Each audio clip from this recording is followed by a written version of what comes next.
Halstead Telephone Company and R&J Broadcasting Incorporated is proud to present to you this broadcast on yourliveevent.com.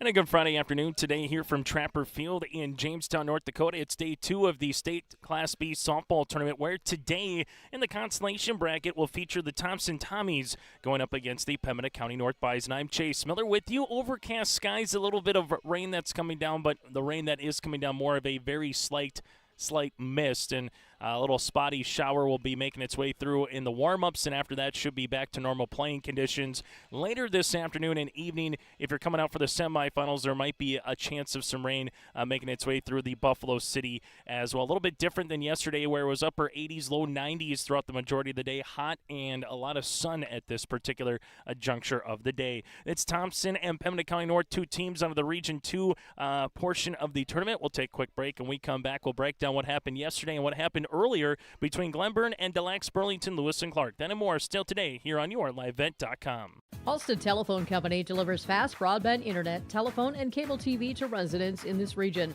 including Halstead, Shelley, Neilsville, Climax, Fisher, Bigland, Gentilly in Minnesota, and Hillsborough, Caledonia, Gardner, and Argosville, North Dakota. Serving the area residents since 1904, Halstead Telephone continues to create a bright future for this region using 100% fiber optic technology. Service plans offer flexibility and choices, and there's local support personnel ready to help. Contact Halstead Telephone Company today.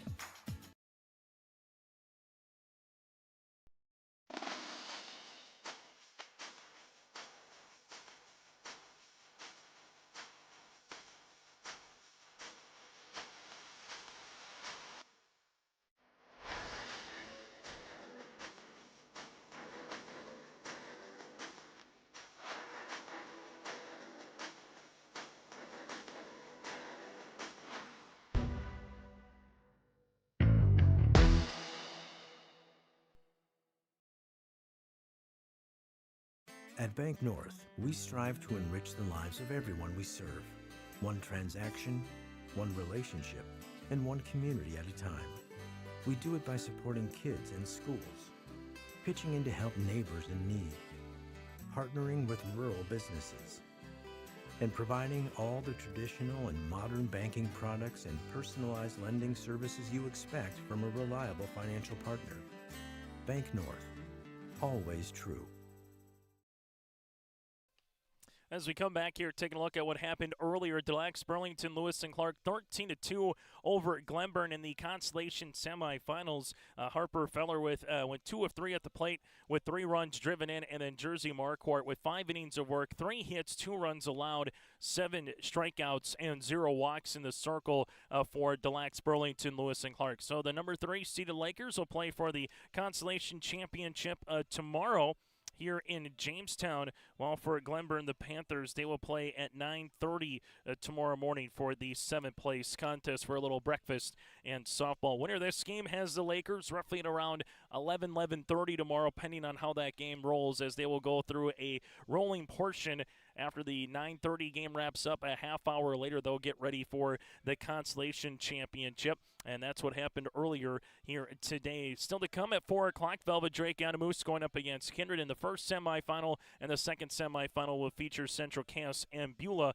roughly at around 6 o'clock. Yesterday, Central Cass and Pembina County North, the difference in that game was the first inning, in which Central Cass plated 6 runs. They had 6 walks. 5 of the 6 walks would come in and score, and Central Cass had a 13-3 win in 5 in that contest. Whitney Mitchell went 3 of 4 with 2 runs scored and 4 runs driven in. Well, for Pembina County North, their shortstop had a nice one with Remington Larson making a couple of good plays defensively for the Grizzlies. Then Beulah Thompson. Beulah, a 1-by-1, 2-1. Addie Dale Geiger, 7 innings of work, 5 hits, 1 run, 7 strikeouts, and 5 walks. The biggest stat that she had is she stranded 12 Thompson Tommies on the base pass, with 7 of them being in scoring position. Abby Olson pitched a whale of a contest in the loss for the Thompson Tommies. So that's a look at how these two teams got to this point, respectively, in the consolation semifinals here for the Grizzlies and the Thompsons and the Tommies. It's a rematch back in the Region 2 championship, where the Tommies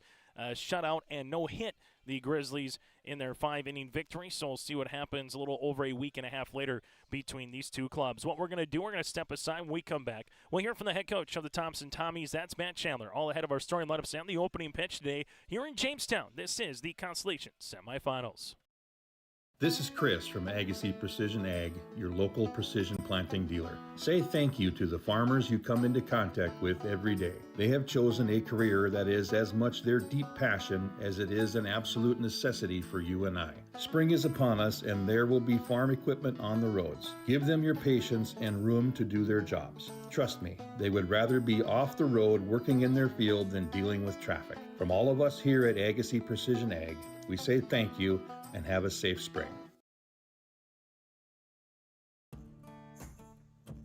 Treat yourself to a great career at American Crystal Sugar Company. Team up with quality people making quality products. Full-time and year-round in a stable business. With great pay and benefits including time off available from day one. American Crystal Sugar Company invests in you to promote your continued growth and career advancement. Grow your career, doing your best work within the world's best beet sugar company. Apply online today at AmericanCrystalCareers.com. Welcome to the 130th Annual Norman County Fair, June 24th through 27th, Ada, Minnesota. FFA Day. New this year, Jindo Bingo, the big air ATV show in the R&J Broadcasting Grandstand. Plus free music, basketball challenge, Check 6 Veterans Day, Youth Day, Senior Day, racing, the Mooncats, lumberjack shows, and so much more. For the full schedule, visit NormanCountyFair.com. Norman County Fair, Ada, Minnesota, June 24th through 27th. It's where summer begins and the fun never ends. For the last 25 years, Carlita Dietz at Berkshire Hathaway Home Services Premier Properties has been serving the real estate needs of the Fargo-Moorhead area and surrounding communities. Whether you're buying, selling, or investing, Carlita is ready to help you evaluate the market and make the right choice for you. Take the first step into settling into your next home by calling Carlita Dietz at Berkshire Hathaway Home Services Premier Properties at 701-367-5918. Experienced, confident, qualified. Carlita Dietz. As we continue on the pregame show here today from Jamestown, it's day 2 of the state tournament. Joining us here from the Thompson Tommies perspective, that is Matt Chandler. And Matt, obviously, in that 4-5 matchup, like you thought it would be a whale of a ball game between two really quality teams. Let's talk about Abby Olson. Just what you see from her in the circle, just continuing to attack the zone. She gets hit in the ear hole at the plate, takes a couple of walks as well. But just kind of what you see from her yesterday. The evolution of Abby Olson starting from her freshman year to today is something. And the last month, she's been electric, and she did everything in her power to keep us in the game. And Beulah's a fantastic team, and Addie Dale Geiger matched Abby pitch for pitch. And, unfortunately, it was heartbreaking. Kids left it on the field. Feel for them. Still got an empty pit in my stomach, and but what can you do? It's a great game. You go moving forward here with 2 more games with this team. Obviously, probably the story yesterday was just, you got runners on, just going to find a way to get that hit, to get that big inning in. But you're going up against a team that you're familiar with Pembina County North. So what's the message to the squad to try to, finish off the season on a high note here the next 2 days in Jamestown? Same message as always. New day, new game. Go out and leave it on the field and have no regrets at the end of the day. Girls will be ready today. I think they wanted to be playing in the semifinal round. Unfortunately, it's semifinal consolation, but their objective is to win and send these seniors out on 2 more victories. You go through here, Pembina County North. Obviously, you've seen them before here, Matt. So just what's going to be something that's going to be a challenge going up against a team that you just recently played. So what's difficult from your perspective playing a team that you just played roughly a week ago?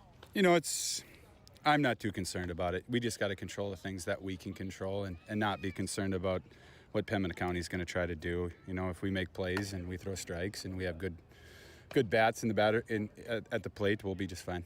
Matt, thanks so much for your time. Best of luck here today. Thank you very much. And again, Matt Chandler, head coach for the Tommies, will continue with more after this from Trapper Field in Jamestown.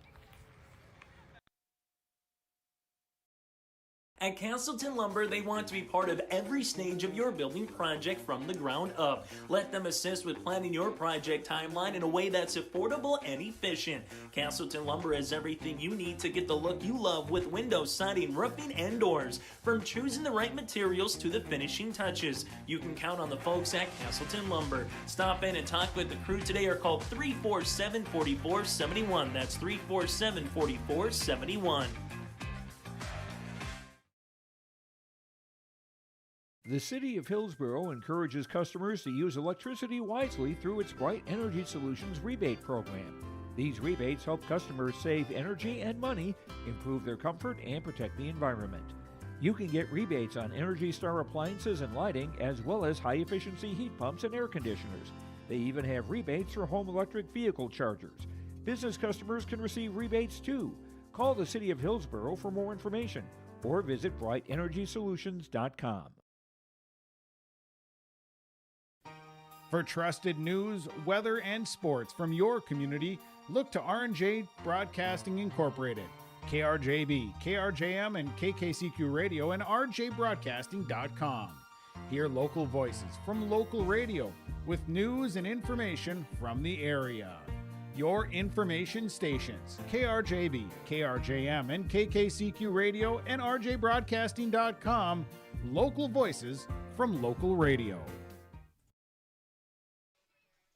As we come back here, a reminder, the broadcast of this tournament game has been authorized by special arrangement with the Board of Directors of the North Dakota High School Activities Association. Overcast skies here from Trapper Field, going to be in the upper 70s to low 80s throughout the course of the afternoon. Not too much wind blowing out. 195 down the left field and right field line, respectively, and to straightaway center. It's now time to get to our starting lineups, brought to you in part by American Crystal Sugar Company. Live the sweet life with great careers, quality products, grower-owned. Go to crystalsugar.com.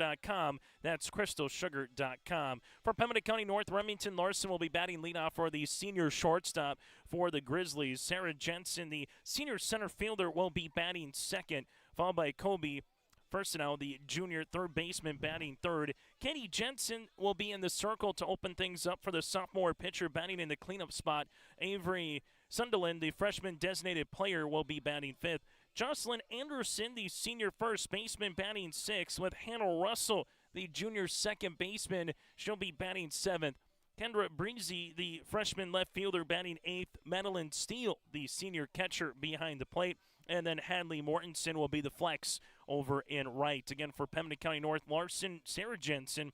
Firstenow with Katie Jensen, Sunderland, Anderson, Russell, Breezy, Steele, and Mortensen here for Pembina County North, and their head coach with Nicolette Anderson. While for the Thompson Tommies, defensively in left field will be Addison Lopez, Claire Calling in straightaway center. Then Jocelyn Oster will be in right defensively here for the Thompson Tommies. Abby Olson, after being in the circle pitching yesterday, she will be at first base. Cindy Eliason over at second with Maya Workin at shortstop. Kaya Hurst, the Region 2 Senior Athlete of the Year, at third base. Fiona Hendrickson behind the plate. And then we'll see Presley Hedelveit in the circle here for the Thompson Tommies. And that's the Thompson Tommies starting lineup for head coach Matt Chandler. The Tommies will be in their black attire. Thompson across the front in green with the white lettering. In the white outline of the green lettering. While for the Pembina County North Grizzlies, their same jerseys as they had yesterday. They're gray tops with the black numerals. Grizzlies across the front in black with white trim, and then the black pants here today for Pembina County North. That's our starting lineups, brought to you in part by American Crystal Sugar Company. Live the sweet life with great careers, quality products, grower owned. Go to crystalsugar.com. That again is crystalsugar.com. As both the teams have finished up their their infield outfield work. So we'll have the umpires making their way down the left field line momentarily, and we'll get you ready for the opening pitch here. Probably getting closer to just about 5 minutes from now by the time they get through the lineup cards and get out for this contest. Winner has a date with the Lax Burlington Lewis and Clark in the Consolation Championship for fifth place here Tomorrow, roughly at around 11:15, 11:30, loser will play Glenburn at around 9:30 tomorrow morning for 7th place. Still to come, our semifinals later today with Velvet Drake and Moose as they will go up against the Kindred Richland Vikings at 4 o'clock. And then following that, roughly at around 5:40, 5:06, it'll be our second semifinal with the Beulah Miners, and with them going up against the Central Cass Squirrels. If either the Vikings or the Squirrels win, it'll be the 13th time in 14 years that either the Vikings or the Squirrels have played for a Class B state championship. We'll take a break. When we come back, we'll also take a look at the state baseball tournament that's making its way just a few blocks north of here from Jack Brown Stadium, where we stand here at Trapper Field, as both Thompson will be playing in a semifinal round matchup a little bit later on, and we'll also get to that Kindred Vikings baseball game as well. We'll take a quick break. When we come back, the opening pitch is around the corner. That's all ahead next here in Jamestown. Sharing our heritage, sharing our future. Choosing the right bank for your financial needs can be challenging with the many choices available. Dakota Heritage Bank is pleased you're interested in knowing more about what they can do for you. The Dakota Heritage Bank community bank setting is a strong advantage they have over larger, less personal banks. Customers are more than account numbers, they are friends and neighbors. Working together, Dakota Heritage Bank, member FDIC, equal housing lender. If you can dream it up, we can make it a reality. Hello, this is Jonathan Olson with Greenworks Landscaping and Fencing. We can offer you a complete package when it comes to an external look to your property. Paver patios, outdoor kitchens, retaining walls, or fencing. We offer you all that and more. Our fences are built to last, so you have low maintenance beauty that not only improves the look, but also the value of your home. To show us your ideas or let us help you design your perfect outdoor sanctuary, check us out on the web at gworkslf.com.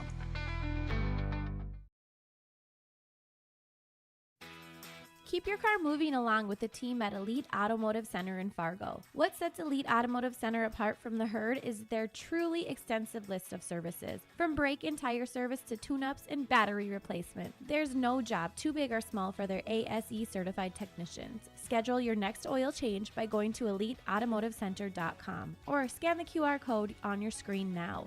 Never settle for standard service. Stop by Elite Automotive Center today in Fargo.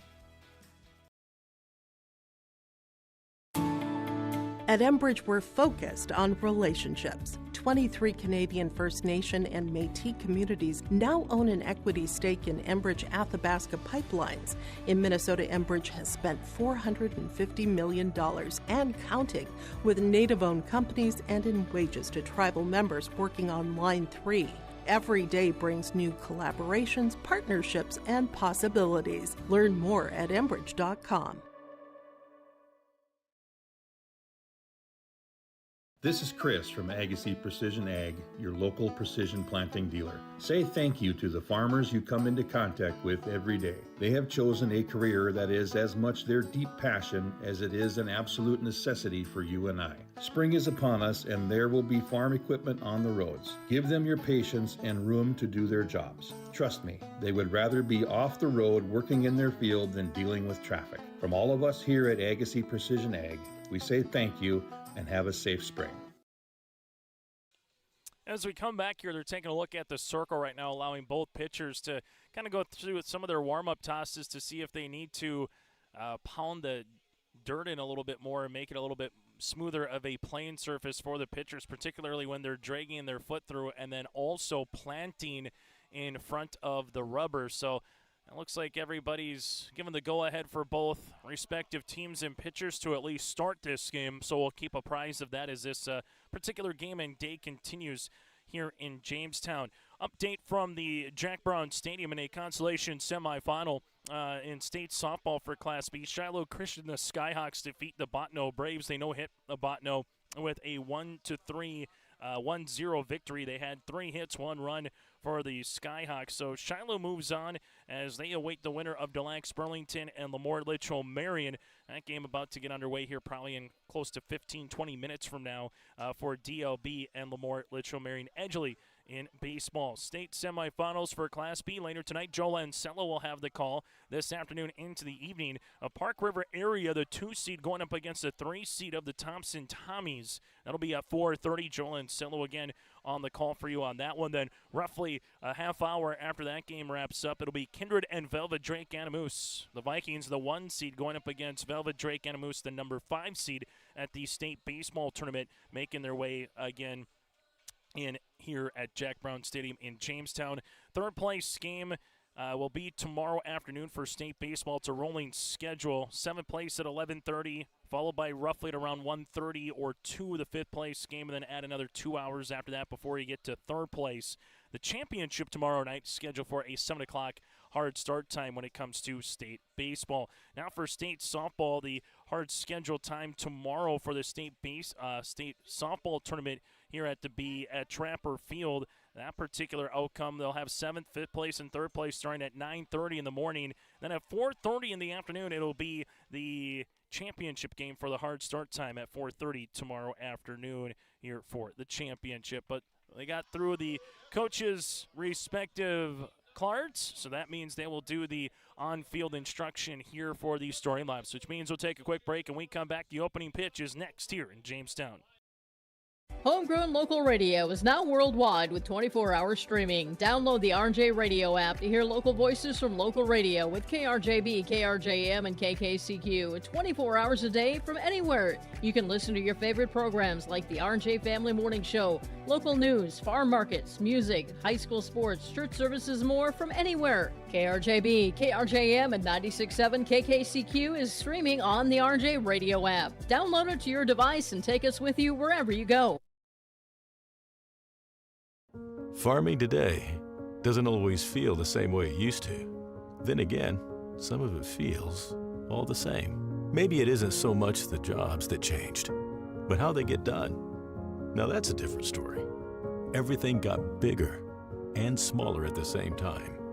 Insurance, accounting, and taxes can get complicated, so you need someone who's looking to keep every dollar possible in your pocket.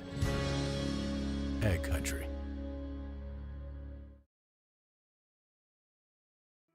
Goose River Bank is here for the communities we serve, building relationships that last a lifetime. Serving the strong Red River Valley and beyond, we are your neighbors, friends, and family, committed to providing everything from everyday personal banking to loans for your farm or business. Visit one of our locations in Mayville, Hillsboro, or Hatton, or reach out and we'll happily come to you, because it's the neighborly thing to do.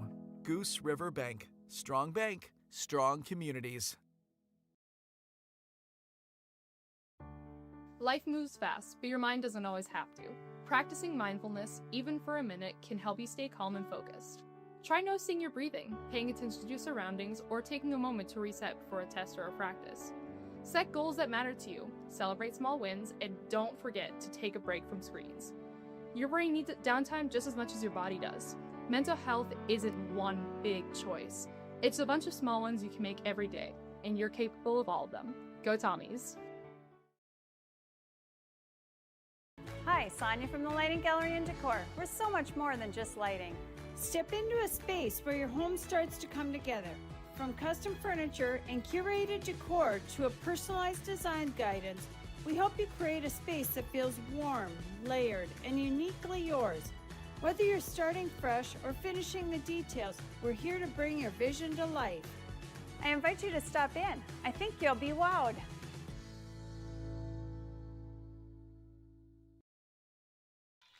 Some of the rain has subdued. It's still overcast skies here today in Jamestown for this matchup between the Thompson Tommies and the Pembina County North Bison. Yesterday was a scorcher. Today still warm, 79 degrees here at first pitch. Overcast skies. Looking at the radar, hoping that the rain stays away for the rest of this contest. If you're coming out for a little bit later on, there is a chance of possibly just a quick shower again, or maybe just a light sprinkle. I don't think anything too crazy unless it starts brewing a little bit later on in the afternoon. Not too much wind to speak of here today in Jamestown either. Then tomorrow making its way, looks like the morning going to be overcast skies. Wind will pick up throughout the course of the day. Then a chance for some showers as the afternoon into the evening progresses here tomorrow. Pembina County North, top third of their lineup again with Remington Larson. From there you'll have Sarah Jensen and then Colby First now, the junior third baseman for the top of the lineup going up against Presley Hedelveit. Looking at Pembina County North yesterday, they went 2 of 18 in the 5 innings against the Central Cass Squirrels, going up against Parkhouse and Zimmerman. 2 of 18 with 3 runs driven in, 5 walks and 8 strikeouts. Katie Jensen in the circle came in relief of Sarah Jensen. Sarah went 1 inning, gave up 2 hits, 6 runs that were earned with 6 walks and no strikeouts. Then Katie in relief pitched pretty well until the Squirrels able to kind of get to her a little bit there in the 5th inning. Katie Jensen went 3 1/3 with 5 hits, 7 runs, 4 earned, 3 walks, and 1 strikeout. Pembina County North and the Thompson Tommies. After this game wraps up, we are to the midway point here of the state softball tournament. Opening pitch upcoming, as this opening pitch will be just after the 1 o'clock hour at 1:01. It works outside for a ball to Remington Larson. And look at Larson yesterday, 1 of 2 at the plate with a run driven in, a walk and a strikeout for the leadoff batter here for the Grizzlies. Here's the 1-0 offering. That'll miss outside for a ball. It's 2-0 as the sun is starting to try to peek through the clouds here today in Jamestown. 2 balls and no strikes to the senior shortstop as Presley looking to find a strike zone. This one missing low in the dirt. It's now 3-0. Still for both of these teams, a chance to win your last 2 games of the regular season, and also a handful of seniors for both that will be playing their last game officially tomorrow here in Jamestown. 3-0 pitch, called strike. Edelveit able to earn that one across the plate here for Presley. It's now 3-1. At Pembina County North, Remington Larson, part of that senior class here for the Grizzlies with 4 of them here this season for head coach Nicolette Anderson. 5th pitch of the at-bat. 3-1. That'll be out of the zone for a 5-pitch walk. Presley will give up a free pass here, and Remington Larson gets aboard for the senior shortstop. Goes now to Sarah Jensen. Jensen, the senior center fielder, will dig in here.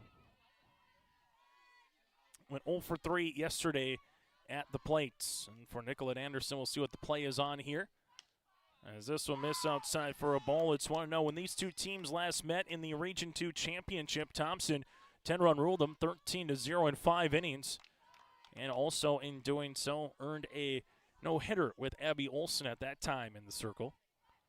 1-0 pitch, missing for a ball. It's now 2-0. For the Grizzlies, they did draw 5 walks yesterday in their loss against Central Cass, and looking to add on to that total so far with 2 batters here against the Thompson Tommies. 2-0 pitch, going to be hit in the air. That goes to short center field. Calling will come in and halftime makes the play. 1 down here to open up batter number 2 for Pembina County North in their lineup. First now, the junior third baseman, Colby, will dig in here, batting righty versus righty against Presley. 1 down, top of the first, after a leadoff walk with Remington Larson. This will be just out of the zone, not a bad spot there for Edelveit to miss low and away.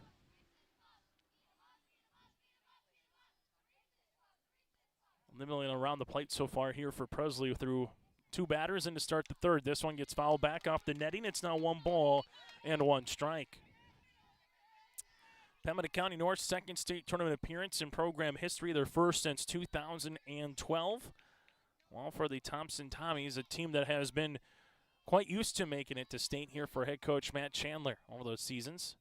1-1 is going to be called a strike. It's now 1-2, talking with Matt and some of the assistant coaches saying, hey, if you just take a look at the, I want to call it the bigger sports in fall, winter, and the spring, if you've played all 3 of them, you've had one heck of a season.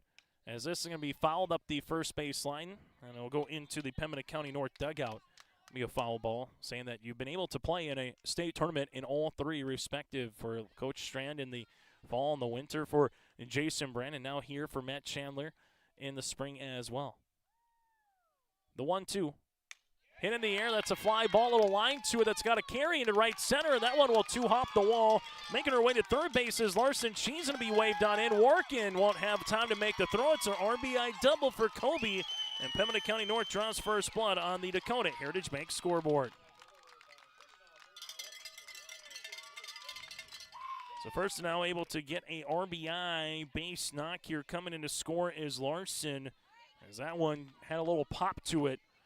Good swing there by the junior third baseman as it goes to Katie Jensen, and the chance to help her own cause here as Pembina County North puts the ball in play and gets that first hit of the ball game.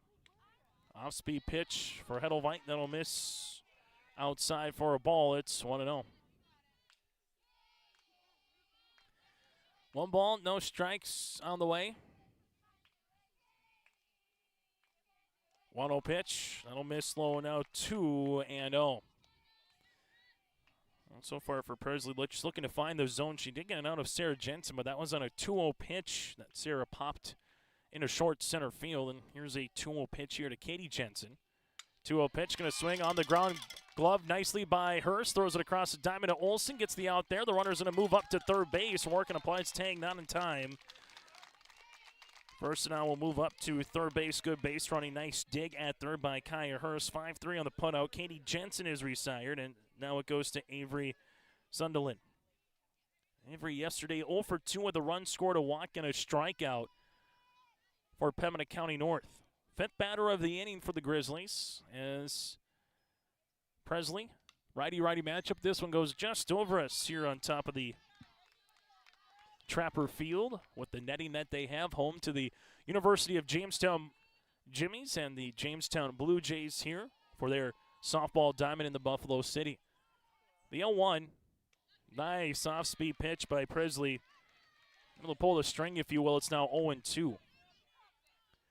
So the Grizzlies take the first run. The question is, can they bring in another and have a little bit of a crooked number in this inning? The 0-2. Foul tipped into the glove of Hendrickson to retire the side. Nice dig by Fiona behind the plate. 1 run does come in. On 1 hit, there were no errors and a runner left on base. We played a half inning here today from Trapper Field in Jamestown. The Grizzlies won. The Tommies coming to the plate. Imagine your life in Hillsborough, a place where neighbors know your name and opportunities are real. Here, you'll find affordable home lots and grants to help you build your future. In Hillsborough, safety, affordability, and community aren't just promises, they're our way of life. With a 24-hour fitness center, a strong school system, a trusted hospital, and a thriving business district, Hillsborough has everything you need to live well. Here, your family is our family, and your future shines bright. Discover Hillsborough, where small-town living means big opportunities.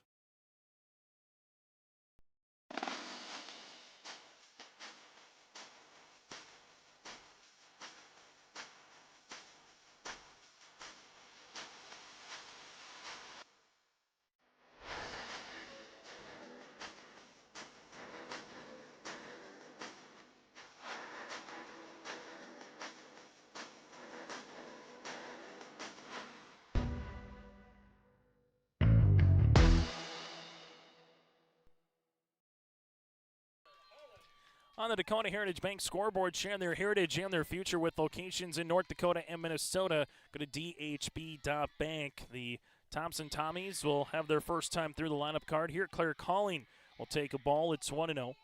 Claire Calling yesterday went 0 for 3 with a walk and a strikeout. Here at the leadoff batter against Addie Delgeiger and the Beulah Miners is Katie Jensen in the circle for the Grizzlies. 1-0 pitch, rise ball up and out of the zone now, 2-0. Steele behind the plate. First now at third base with Larson at shortstop. Russell at second and Anderson at first. 2-0 pitch, that'll miss, 3-0. Breezy in left field with Sarah Jensen in straightaway center. And then from there you got Martinson standing in right field at that flex spot here for the Grizzlies. 3-0 pitch is a 4-pitch walk. Claire Calling gets aboard with a leadoff walk. And the Grizzlies had a leadoff walk to come in and score. We'll see what the Tommies can do here with their leadoff batter aboard. Now goes to Maya Workin. Workin stung the ball well yesterday for Thompson. Calling's going to stay put. This one called a strike. Gets 0-1 to the senior shortstop. Workin went 2 for 2 yesterday. Was hit by a pitch and had a run scored as well. It's Dale Geiger. This one's going to be bunted right back up to the pitcher. Jensen will field it. Sacrifice bunt on the way as Maya Workin moves up. Claire Calling into scoring position, so Calling will go to second base. There's one down here with Workin as it goes to the Region 2 Senior Athlete of the Year in Kaya Hurst. Hurst will dig in, went 1 of 3 yesterday with a walk and a strikeout. First pitch swinging, hits one up the first baseline foul. It's 0-1. After Kaya Hurst, Cindy Eliason with Fiona Hendrickson and Abby Olson batting 6th here for the senior first baseman. The 0-1, this one will be fouled back to the netting. It's now 0-2. Presley Hedelveit, the freshman pitcher, batting 7th, with Morgan Muse, the junior designated player, batting 8th. Jossie Oster, the sophomore right fielder, and Lopez, that's Addison. Addison Lopez is the flex today out in left for Matt Chandler's Thompson Club. 0-2 pitch out of the zone. It's 1-2. As Steele, the catcher, had to go almost into the left-handed batter's box to make the catch. The 0-2, the 1-2 offering going to be popped up and fouled back, and Kaya Hurst will see a handful of pitches here in her first at-bat against Katie Jensen. Well, these two teams a chance to win back-to-back games to finish off your state tournament, and for the seniors a chance to try to come out of state with 5th place. 1-2 pitch. Hurst, it's a high fly ball deep in the air to left, way back. That ball is gone. Kaya Hurst with a towering 2-run shot to left, and the Thompson Tommies have taken the lead. It's 2-1 Thompson.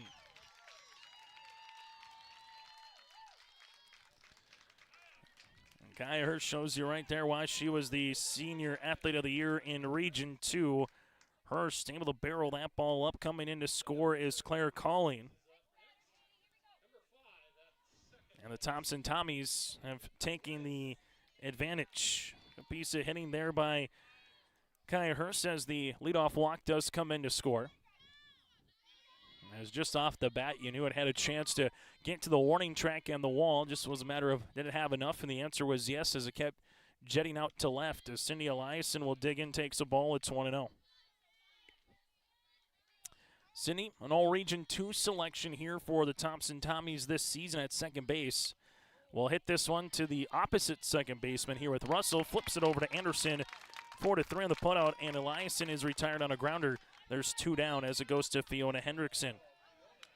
Hendrickson 1 of 4 with a run driven in, the lone run driven in for Thompson yesterday in their 2-1 loss against the Beulah Miners.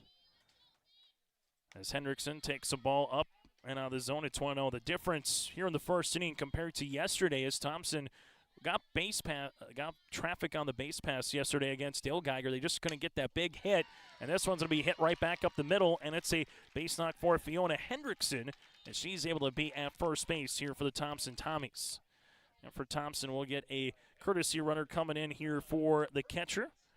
See who will be coming out of the dugout here in a moment and running. Looks like to be Emily Schumacher potentially, and it will be. So the sophomore Schumacher will come in and courtesy run over at first base. But Thompson yesterday left 12 runners on board against Beulah. 7 of them were left in scoring position. In the 6th, they left the bases full, and in the 7th inning, left runners at first and second base after getting that run driven in by Fiona Hendrickson. 2 down. As to the plate, here will be Abby Olson. Had a good day at the plate. Couple walks, was hit by a pitch. Looked to be all right. It's 1 ball and no strikes here to the senior first baseman. Katie Jensen sees this one. Swing and a miss by Abby, 1-1, but equally as impressive was Olson in the circle. 6 innings of work yesterday against Beulah. 6 hits, 2 runs that were earned, 1 walk, and 5 strikeouts.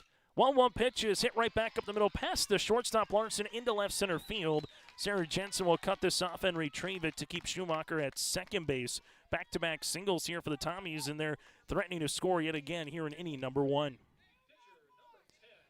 Third hit of the inning for Thompson. They'll look to keep the merry-go-round going here. Chance to help her own cause for the freshman with Presley.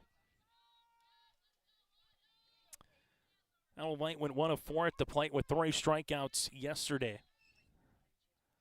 And she will take a strike here at 0-1. 7th batter due up here for Matt Chandler and the Thompson Tommies as they have taken the lead here at 2-1. Now it's just a matter, can they add on to it for Katie Jensen looking to get out of the inning. Swing and a miss. Presley went and chased that one out of the zone, throwing away. It's now 0-2. No balls, 2 strikes here to the freshman pitcher. Pitcher versus pitcher here as Jensen looking for her first strikeout. 0-2 going to be hit on the ground. That'll be a soft roller to Larson. Larson quickly fires and throws across the diamond in time to Anderson to retire other side. 2 runs on 3 hits. There was no errors and 2 runners left on base. We played 1 today. A new score on the Dakota Heritage Bank scoreboard. Thompson 2, Pembina County North 1. The Kindred Public School District looks to collaboratively cultivate an environment that challenges learners to reach their full potential in a student-centered, community-supported environment while building authentic relationships that promotes active engagement in learning, literacy, and life. Kindred Public Schools' mission is to educate, prepare, and maximize student potential. Kindred Public School District, student-centered, community-supported. For more info about upcoming school events and news, go online to kindred.k12.us. In agriculture, the one thing you can count on is uncertainty. What if the GPS short circuits in your tractor? Do you have equipment breakdown coverage? Nodak Insurance has been insuring farmers and ranchers for over 70 years, and we've come across about every scenario you can imagine. Hi, I'm Chris Moen, your agent with answers at Nodak Insurance Company. I know insurance, I know North Dakota, and I might even know you. Call me today for details on how we can protect your farming operation at 757-1613.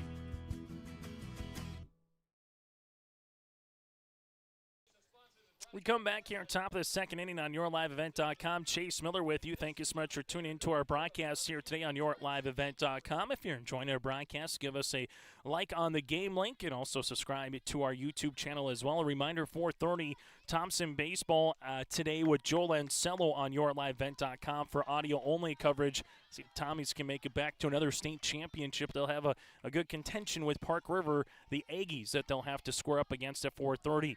There's a swing and a miss to Jocelyn Anderson. Anderson, Russell, and Breezy, the 6, 7, and 8 batters due up here for Pembina County North. Second inning of work for Presley Hedelveit in the circle for Thompson. The 0-1, swing and a miss. It's 0-2. 2 more games scheduled here for softball, the semifinals. And then we have 1 more game for baseball after the Thompson game as well with Kindred and Velvet Drake Animals. So a busy afternoon and evening here on YourLiveEvent.com for high school baseball and softball in Jamestown. There's a fly ball hit out to right. Jocelyn Anderson is returned. Oster able to camp underneath it, and there's 1 down. If you're a fan of track and field, section track and field meet going on at Mahnomen right now in Mahnomen for the Section 8A track and field invite. And then we have a little professional bull riding, shoots and boots over at the Central Plaza at the lights at 7 o'clock tonight. There's a swing to miss. It's 0-1 to Hannah Russell. So bull riding to track and field, softball, and baseball today on YourLiveEvent.com. Russell with the run driven in yesterday for the Grizzlies with a run scored as well. Hits one down the third base line. That'll be hooking foul. It's now 0-2. So Presley in the first inning falling behind batters here to start the second inning. Got ahead 0-2 on Anderson and gets ahead 0-2 here on Russell. Sometimes it just maybe takes an inning to take some of the nerves starting in a state tournament. 0-2 pitch, hit on the ground, going to be a slow roller. Hurst charges, fires, and throws across. Olsen with a nice stretch at first base. Kyer Hurst makes a good play. 5-3 on the putout, and there's 2 down as it goes to Kendra Breezy. Breezy 0 for 1 with a strikeout yesterday for the freshman here for Pembina County North. As for Hedelveit, sees this one outside for a ball. It's 1-0.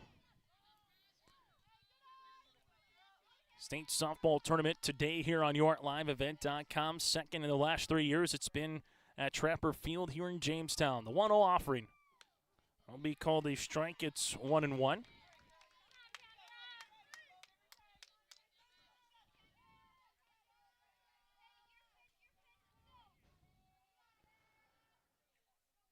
The 1-1 pitch.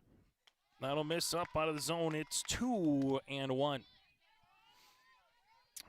State baseball and state softball yesterday in Minot for the Class A.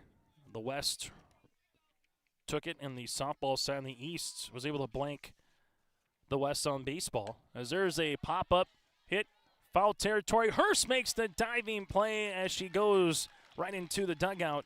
Good play here for Kaya Hurst and the Thompson Tommies. Hurst kind of jumped almost like she had a trampoline into the wall, but the wall that they have is just a little bit of a fence with the dugout, and then from there you got just a little bit of the, almost as you do behind home plate with a dugout with the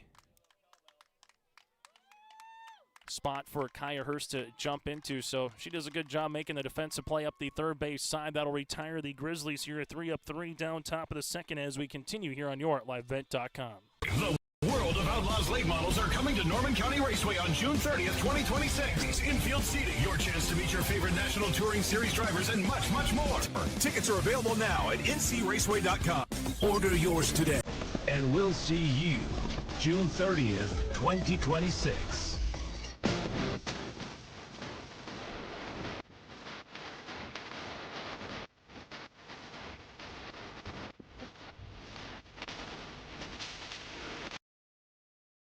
And the word that was escaping my memory was netting. As Kaya Hurst jumps into the netting, kind of used almost like a trampoline jumping into the netting, and she's going to be all right. So a nice 3-3 down inning there for the Thompson Tommies as they'll go into inning number 2 here, bottom half. Foul tipped.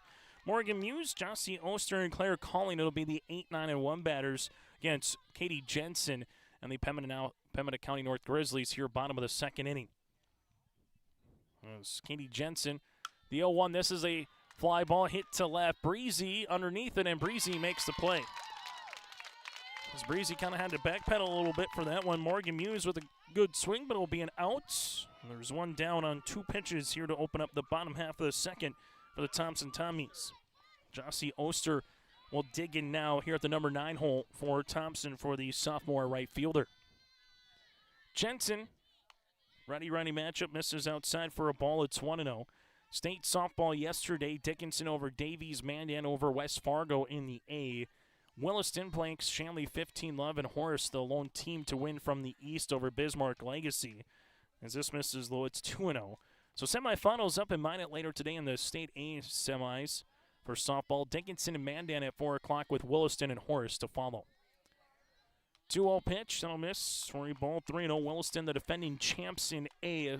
Lineup that is top to bottom, brought a lot of girls back from last season as well. Williston, a team to kind of circle for softball here the last couple of years. That's a 4-pitch walk for the number 9 batter in Jossie Oster. Second free pass here for Katie Jensen. The first one came in with Claire Calling after that 2-run shot by Kaya Hurst. If you're just joining us, Thompson with 2 runs in the bottom of the first inning, thanks to the number 3 batter with a left field 2-run homer by Hurst.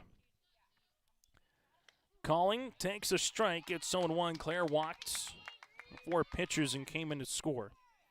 State A baseball all East in Minot yesterday as they swept the West. 0-1 pitch, foul back to the netting. It's 0-2. West Fargo got by Bismarck High. Fargo South with a win over Mandan. Horace down Minot North, and Cheyenne defeated Minot.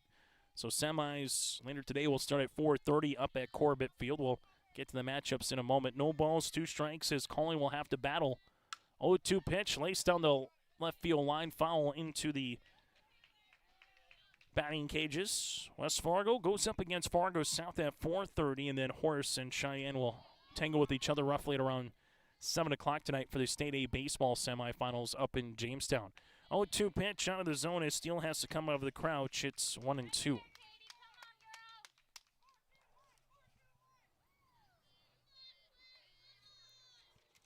One ball, 2 strikes. The pitch. Calling. Hits this one up the third base side. That one will be hooking foul. First time through the lineup card here for Katie Jensen. Goes an inning and a third. Gives up 3 hits, 2 runs, both earned. 3 walks and no strikeouts.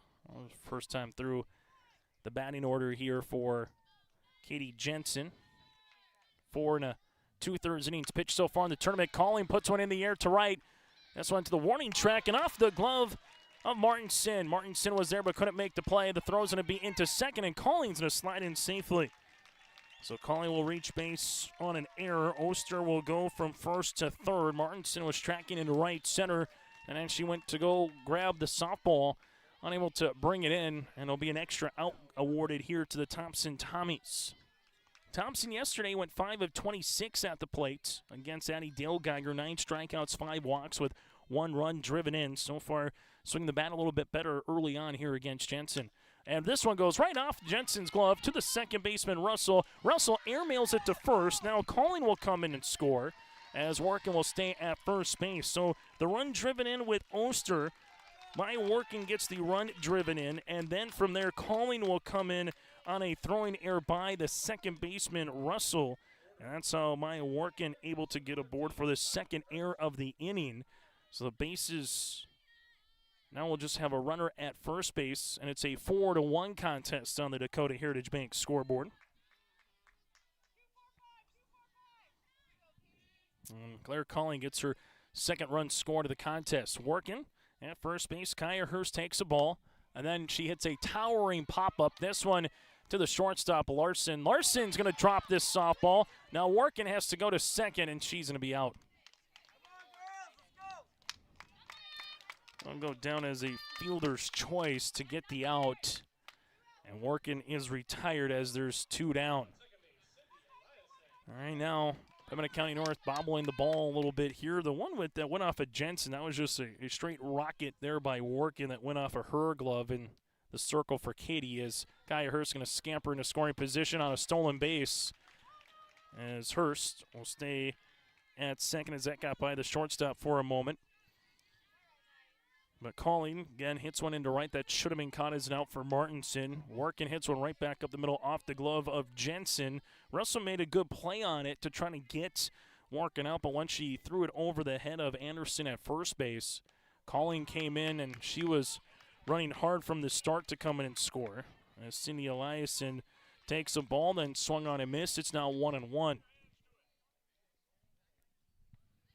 So 2 runs in the first, 2 runs so far here in the second for the Tommies.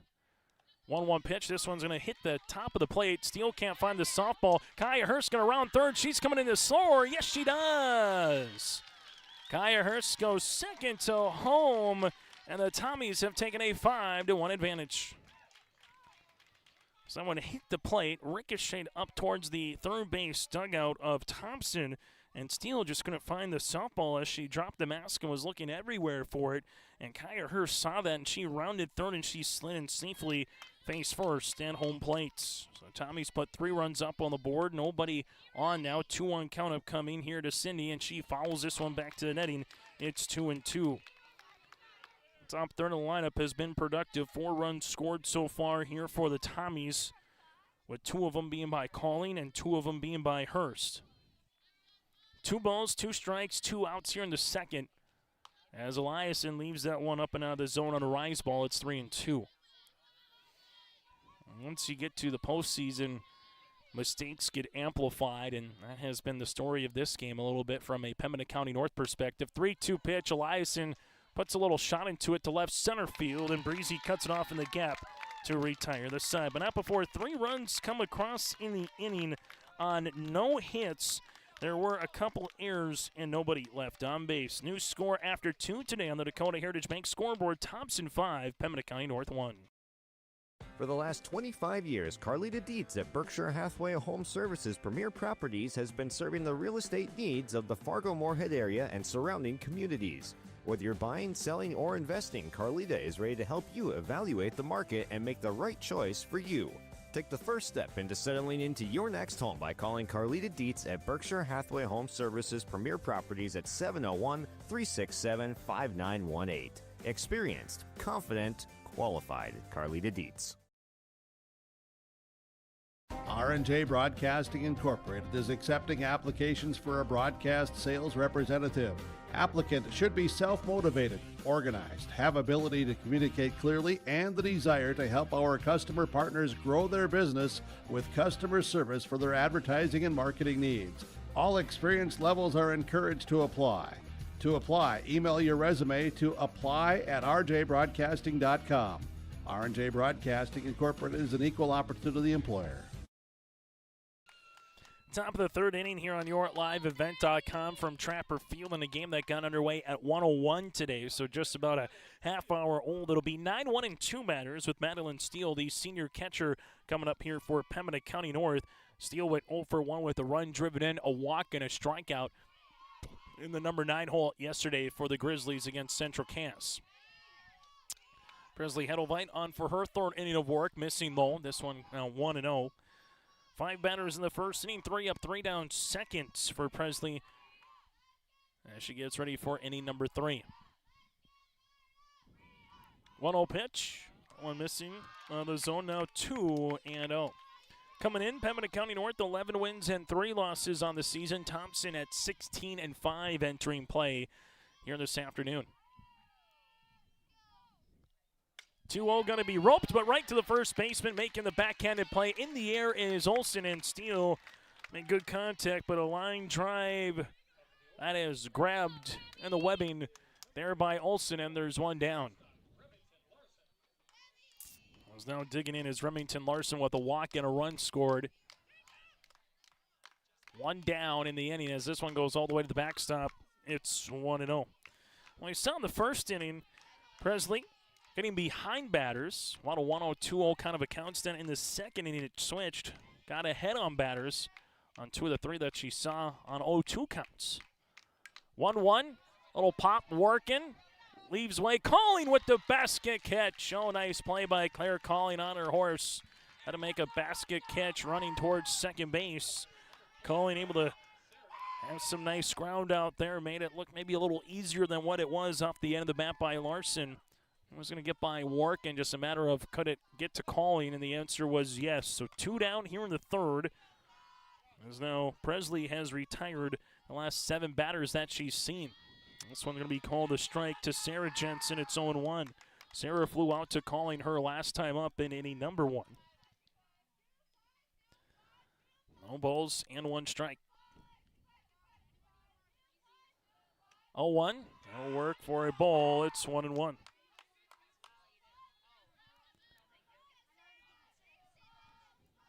Grizzlies attacking early here in Hedelveit. 3 pitches for Steele. 2 on Larson. We'll see what Jensen does here on the 1-1. Hits it right back up the middle. Working at shortstop. Make the play. Quickly across the diamond. In time for the out. Nice place by Workin. Throws it across to Olsen in time. And Sarah Jensen, the center fielder, is retired. A bang-bang play over at first. Workin shows off the gun, and that's a 3 up, 3 down inning. Now make it 8 straight retired by Hedelveit in the circle. We head to the bottom of the third. Thompson 5, Pembina County North 1. Growers, prepare your fields and yields against the wet conditions today and beyond with the Drain Tile Project from Chad's Excavating out of Mayville. Drain tiling will improve and increase your yields and land values for years to come. Chad's Excavating provides free detailed estimates, and with over 40 years of combined success, they provide professional installation and service. Call Chad today to prepare for your future and any questions that you might have. That's Chad's Excavating out of Mayville, helping farmers grow.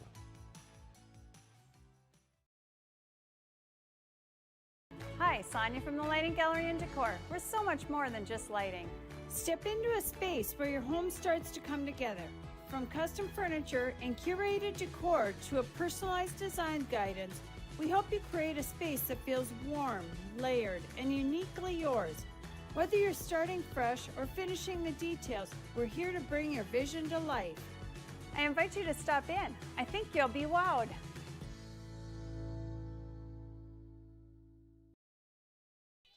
So far, no pitching changes or circle visits, but if there are any pitching changes or circle visits, they're brought to you in part by Chris Moe with Nodak Insurance Company, your agent with answers in Grand Forks and Nelson County at 701-757-1613. Chase Miller with you here today from Trapper Field in Jamestown. It'll be the Thompson Tommies coming to the plate, as this will miss for a ball. It's 1-0. Fiona Hendrickson, Abby Olsen, Presley Hedelveit, 5, 6, and 7 batters due up here for the Tommies. Here's the 1-0. That'll be laced in the air to right center field and dropped for a base hit. Fiona Hendrickson with an opposite field single, her second hit of the contest. And for the Thompson Tommies, they get a runner aboard here to open up the third inning.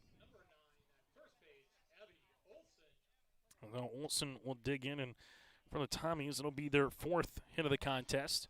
And we'll get Schumacher to come on and courtesy run here for Fiona Hendrickson as Abby Olson has one of the 4 hits for the Tommies. Comes up to the plate, the senior first baseman with a single her last time up in inning number 1. Tommies sent 7 batters in the first inning, and they sent 6 batters in the second. First pitch swinging, this one off the foul tip, and it will be 0-1 here with Abby Olson. Steele behind the plate. First now over at third base. Larson, a good shortstop here. Remington, the senior for the Grizzlies, over at short. Russell at second and Anderson at first. Katie Jensen in the circle. This one will miss up for a rise ball. It's 1-1. Breezy in left field with Sarah Jensen in straightaway center, and then Martinson in right here today for Pembina County North. The 1-1. That'll work up out of the zone now, 2-1. Thompson, black attire. Thompson across the front in cursive outlined in white with the green numerals and lettering.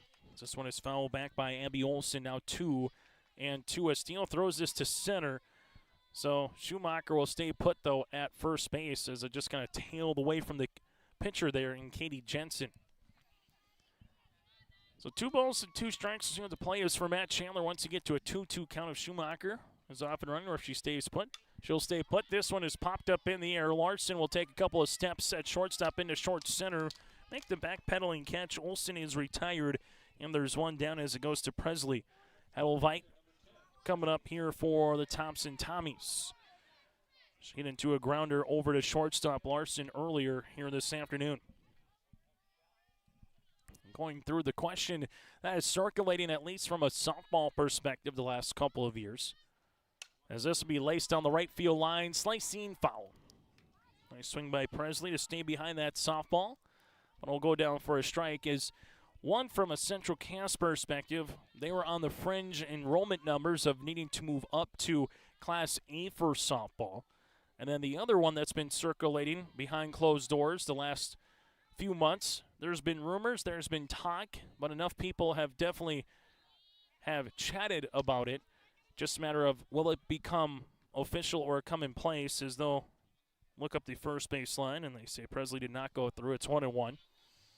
Are we going to 8 regions anytime soon for Class B softball instead of 4? And we'll explain the reasoning why you would in a moment. 1-1 pitch, called a strike. It's 1-2. Be similar to how baseball has it now with 8 regions. Got to win your region, you get to state. And similar to what it used to be for Class B basketball, where you had 8 regions. Region champ made to state, no qualifier, nothing of that nature. Is the 1-2 pitch, strikeout looking. Kenny Jensen gets her first strikeout of the afternoon, and there's 2 down. As coming up will be Morgan Muse. Muse 0 for 1 with a fly out to left, her last time up in the second. And if you do go to an 8-region format, as there's a swing and a miss, it's 0-1. The biggest thing is, who are the teams in each region? Because right now you start looking. Thompson been consistent making it to state. A Mayport CG team has been pretty good as well for the last couple of years. Does a squad like Hillsboro go in that region as well? All of a sudden there's teams that have made the state softball tournament for all of them the last couple of seasons. Similar from a Kindred and Central Cass perspective in terms of making it to another round of a state softball tournament. As this one missing outside 1-2, but softball has grown, starting to see more and more teams, and some teams have even maybe got to a point where you got to start thinking, can the co-op maybe split and make your own team within the 2, 3, 4 maybe schools that come up, as that's a hot shot down the third baseline foul. And if you do go to 8 teams, there will be some good teams left at state. The question is, do you want the best field possibly at state, allowing 2 teams in each region, or is it there's enough teams across the state to have 8 regions and have competitive softball in each region? As this is hit off the end of the bat to the second baseman, playing it there as Russell throws it across to Anderson to retire the side. No runs on a hit. The leadoff single goes awry for the Tommies. No errors and a runner left on base. We played 3 today on the Dakota Heritage Bank scoreboard. Thompson 5, Pembina County North 1, coming to the plate.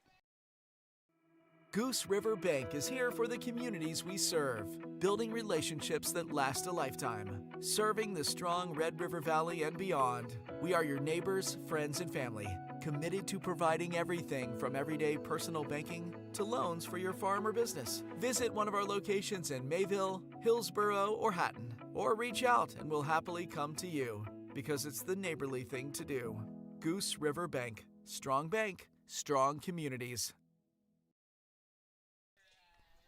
Top of the fourth inning here on YourLiveEvent.com. Presley Hedelveit has went 2 over the minimum so far, and she has gone 3 innings of work, giving up 1 hit. That was an RBI double back in the first inning. 1 run that was earned, a walk and a strikeout. And she has retired the last 8 batters since. Colby Firstenau was able to get a double into right center, and she leads off the 4th inning. Hard to line up here for the Grizzlies. It's the 3, 4, and 5 batters looking to do something against Presley Hedelveit in the circle for Thompson on for her 4th inning of work.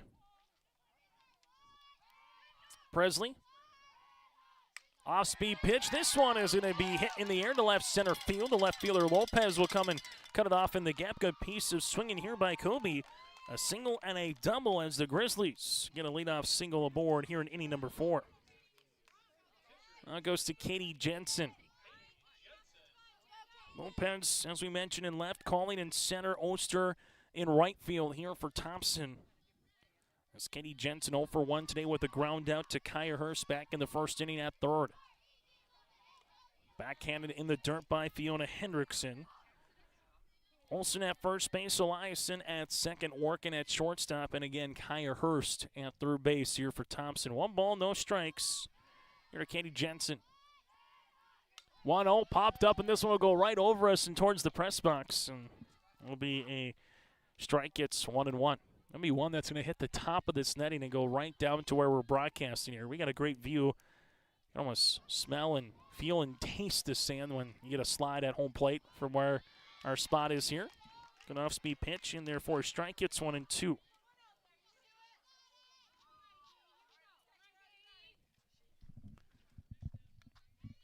One, 2 on the way for Katie Jensen. Swing and a miss. Throw it back down to first. Abby Olsen looks at the runner, throws to second. Not going to be in time. So Kobe will take second base. They threw behind the runner by Hendrickson. And Olsen looked for a second to try to maybe apply the tag, but instead of applying the tag, Colby was already running towards second base, and that allowed her to get into scoring position, but there is 1 down. Presley Hedelveit with the strikeout of Katie Jensen. That's her second strikeout of the contest. This one will be called a strike to Avery Sunderland. It's 0-1. No balls in 1 strike with 1 down here as we see Hedelveit in the circle. This will be popped up the first base dugout. That'll be a strike as it goes towards the dugout and out of play. No balls and 2 strikes here to Avery Sunderland. Struck out a couple of pitches for the freshman designated player. Trying to see if she can at least move that runner 60 feet closer before Anderson comes aboard. 0-2 going to be hit up the first base side again, and we'll have it for pitch number 4 of the at-bat.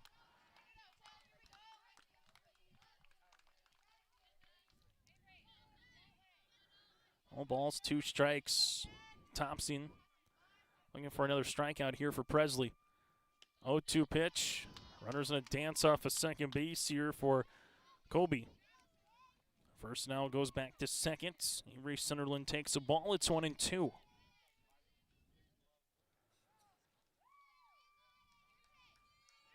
Hedelveit. 1-2 pitch. That'll miss. Now 2 balls and 2 strikes.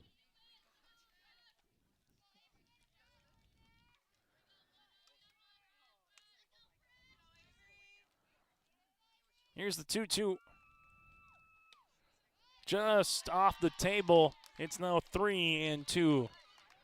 Runner's going to break and get in a pickle. Slide back into second base safely, as that's twice that Colby was nearly caught in a rundown. Able to come back quickly. And for Presley Hedelveit, that's a spot that you'll gladly miss throughout the course of an afternoon. You're nibbling right on the black, forcing to see if that batter will swing at it. And if she does take it the opposite way, probably will roll into a grounder of some way. Payoff pitch upcoming here for Hedelveit. 3-2, that'll miss on the zone. It's a walk. Second walk given up here for Presley, and runners at first and second base. Top of the fourth inning as the Grizzlies, with one down, starting to have something brewing here in the top of the fourth. Jocelyn Anderson flew out to the right fielder Oster to open up inning number 2.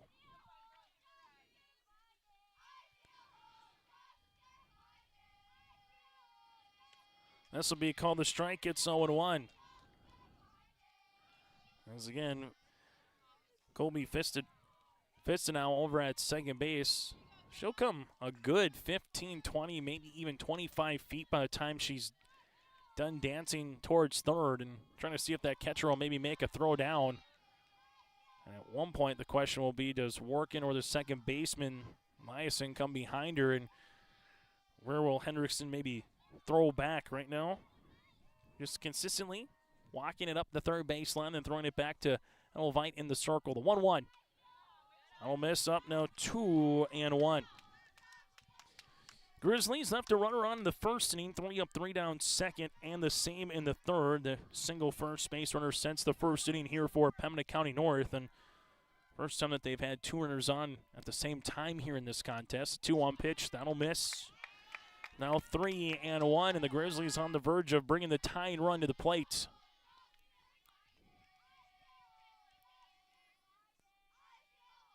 Three balls and a strike here for Hedelveit. 3-1 pitch. Let me call the strike now. 3-2. Work the count full for Sunderland. Now work the count full here for Anderson. This is the second full count that Presley's had to face, and it's both coming here in the top of the fourth inning. The payoff pitch. Taking the entire way was Jocelyn Anderson. So Colby first now goes to third base. Sunderland goes to second, and Anderson will scamper to third. Bases are full here on YourLiveEvent.com as we have a meeting on the circle brought to you in part by Chris Mull with Nodak Insurance Company. Your agent with answers in Grand Forks and Nelson County. Call 701-757-1613 for Chris Mull with Nodak Insurance Company.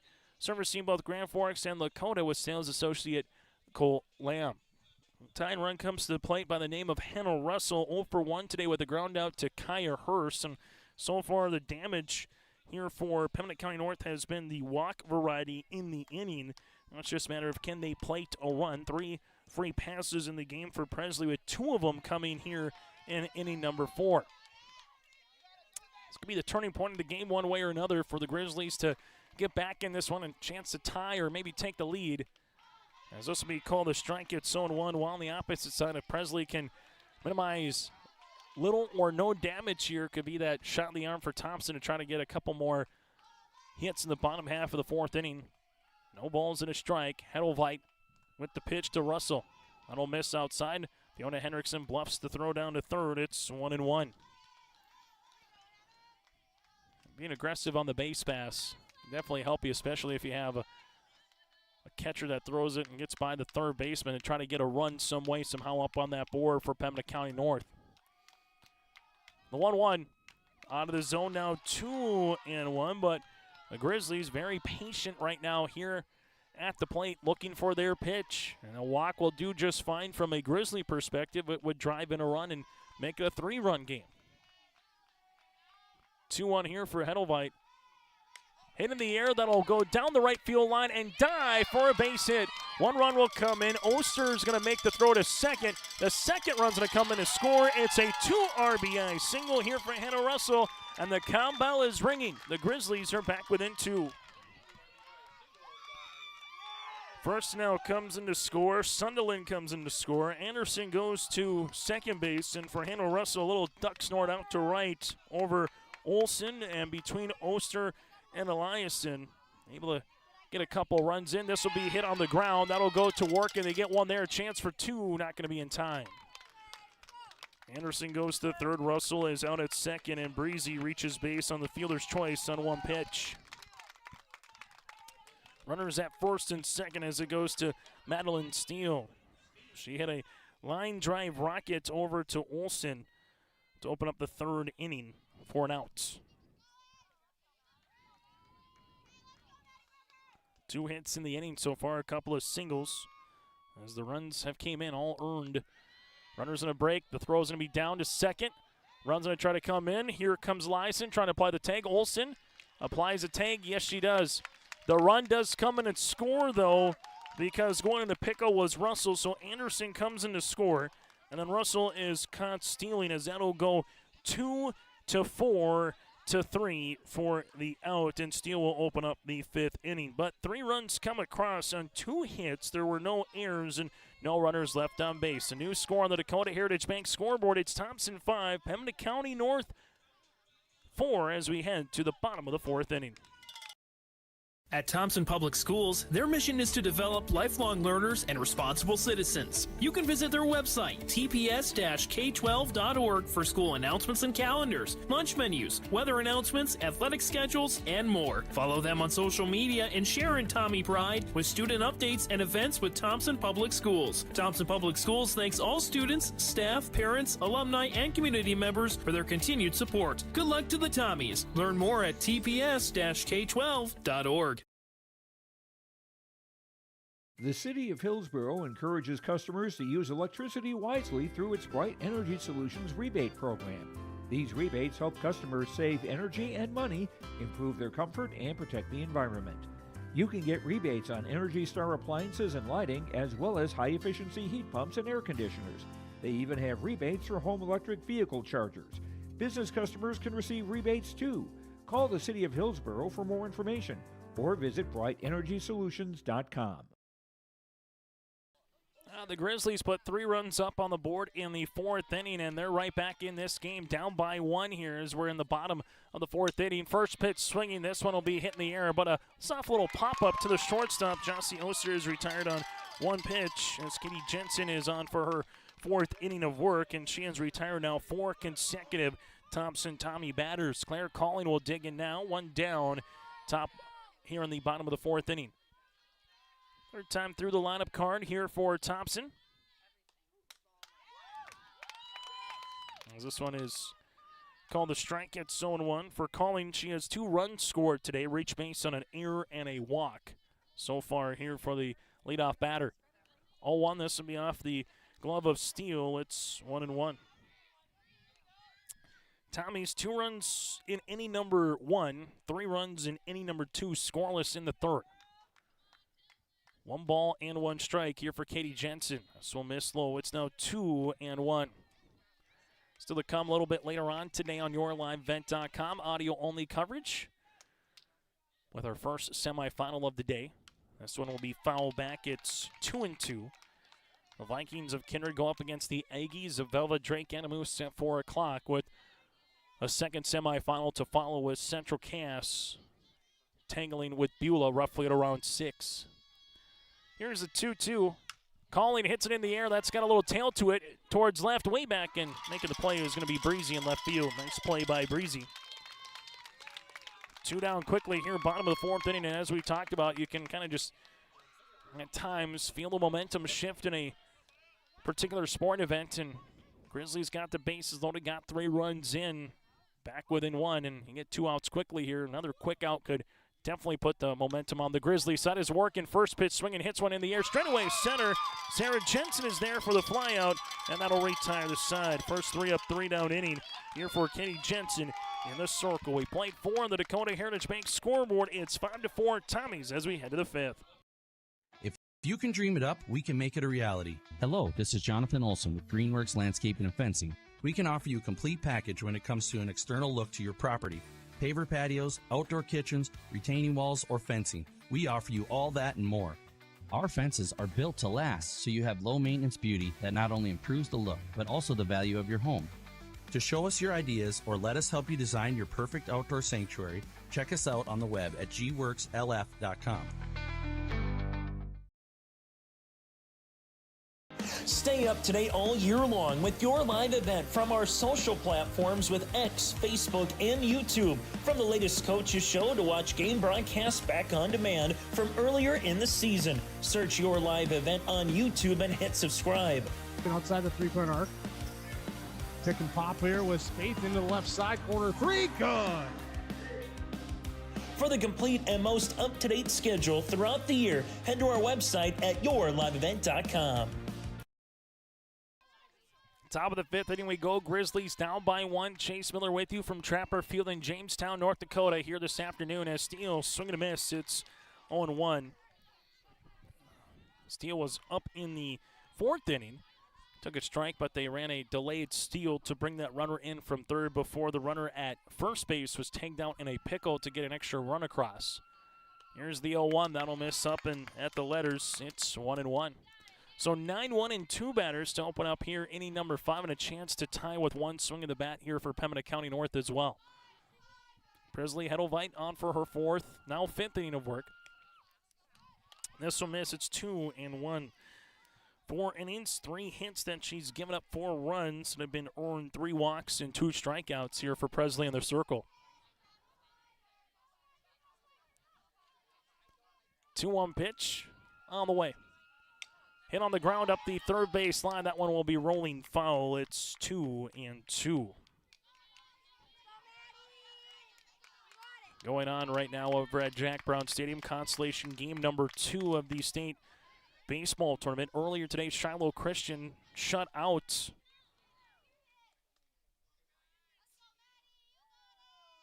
Botno 1-0 in the consolation semis, so they will play for 5th place. Just a matter of who they're going to play with, either Des Lacs Burlington or Lemoore Litchell Marion Edgeley. 2-2, strike 3 looking. Steele is retired, and there's one down here in the top of the 5th as Presley Hedelveit gets her 3rd strikeout. Lobos and Lakers in baseball. That game currently bottom of the 2nd inning, tied at 1 from Jack Brown Stadium. Remington Larson takes a ball. It's 1-0. Larson with a walk and a run scored back in the first and flew out to straightaway center to Calling in inning number 3. 3rd time through the lineup card here for Pembina County North. The 1-0. Good off-speed pitch just off the table. It's now 2-0. Still to come on our post-game show. We'll get to our player of the game, final box score, that and more than 2 hours from now. Get to our next broadcast with our semifinal. 2-0 pitch going to be hit down the right field line, slicing just foul. It's now 2-1. Get to our Enbridge Energy player of the game, our Halstead Telephone Company post-game connection. That and more will be upcoming here a little bit later on today on yourliveevent.com. 2 balls and a strike with Remington Larson.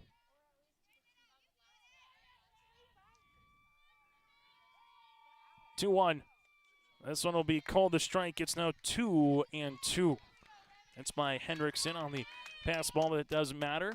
That was a 2-strike pass ball. Would have mattered a little bit more as Larson could have scampered to first base, but with 1 strike, just reset. Oh, Presley Hedelveit to get back in the circle here and try to get another punch out. Well, Larson looking to see if she can reach base. 2-2 pitch, well out of the zone. It's now 3-2.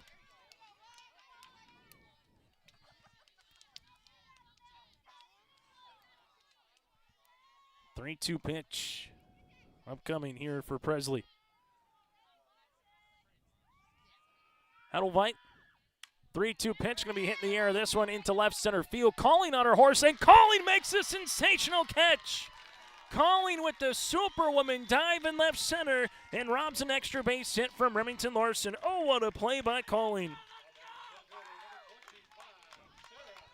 And there's 2 down. Calling just came out of nowhere and also had to avoid Lopez in left center. What a play by Claire Calling defensively.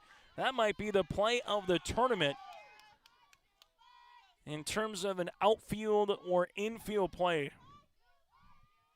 2 down. As this will be hit right back up the middle. That's going to be a single here for Sarah Jensen. An even bigger play now by Calling, as Remington Larson possibly could have tied the ball game up on a base hit like that by Sarah Jensen. Instead, it will just be a 2-out single here for Pembina County North. That'll be their 4th hit of the contest. as Colby first to now. 2 for 2 today with a single, a double, and a run scored and a run driven in. She will take outside for a ball. It's 1-0. 1 ball, no strikes. You're on the way to the number 3 batter in this Pembina County North lineup. Here's the 1-0. Hit in the air, straightaway center. Colleen will come in, let it drop in front of her. And Colleen's been kept busy as Jensen goes to second. That's Sarah Colby. First now gets her third hit of the base of the softball game.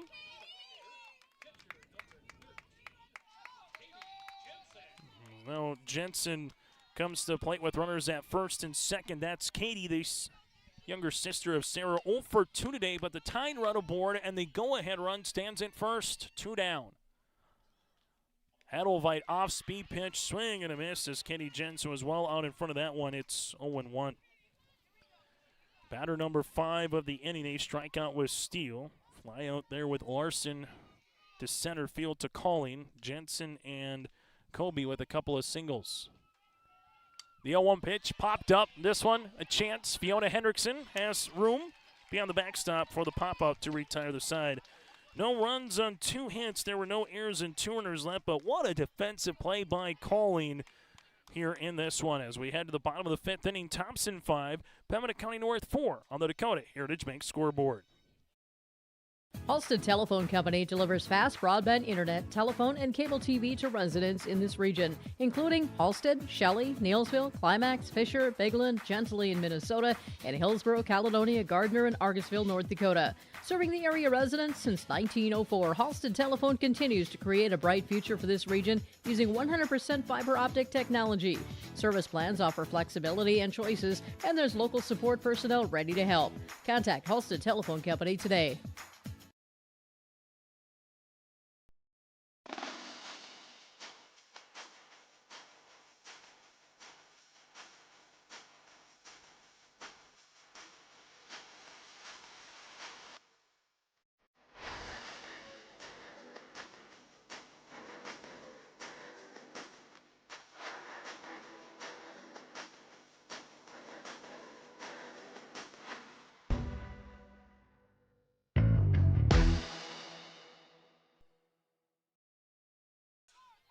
Bottom of the 5th inning, defensive change here for Pembina County North is coming in will be Samantha Sam Parkhurst. The junior will play in right here for Mortensen. That'll be the defensive change for the Grizzlies.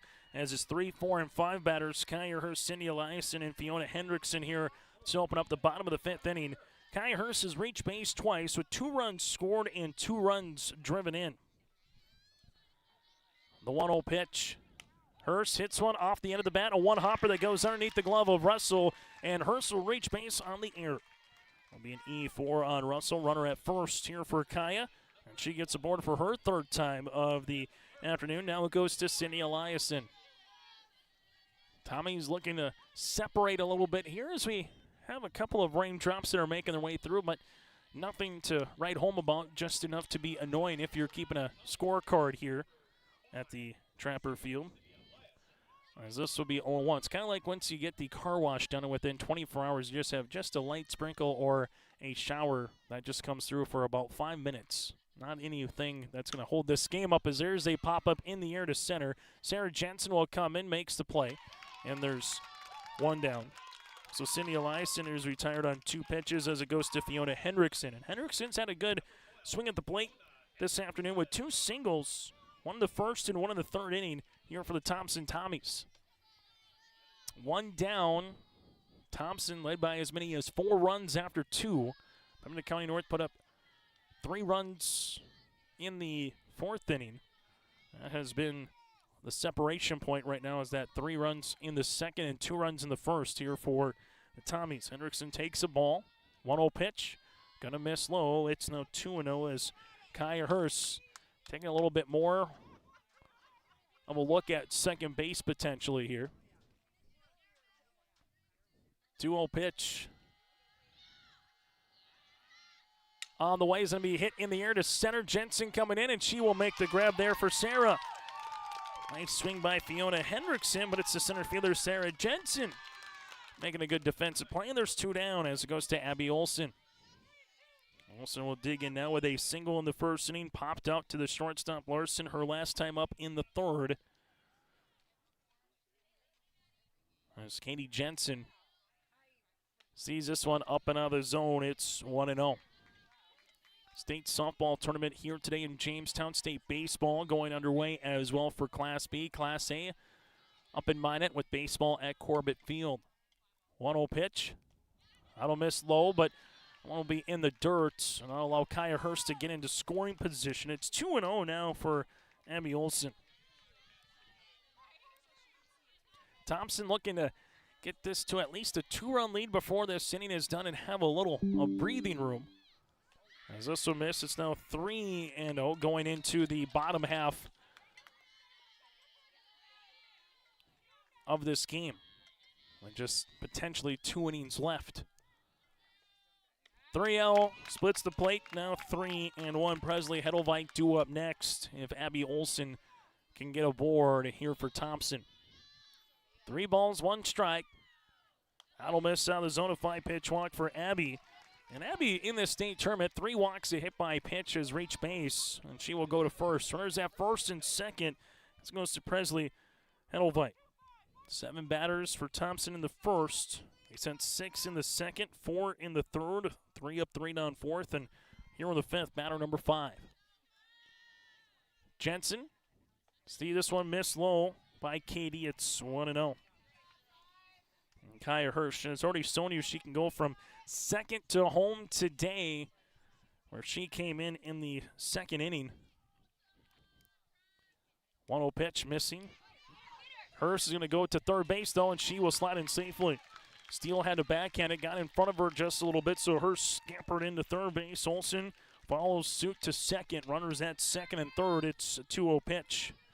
There's one that got away from Steele earlier, went up towards the Thompson dugout. Kaya Hurst saw it all in front of her, and she went second to home on that stolen base. And then that was eventually stolen bases. That's a miss out of the zone. It's now 3-0. We'll see if Presley gets the green light. If she does get aboard on a walk, Morgan Muse is up next. 3-0 offering on the way. 3-0 will miss. It's a 4-pitch walk. Back-to-back walks here for the Thompson Tommies. And the bases are full with 2 down.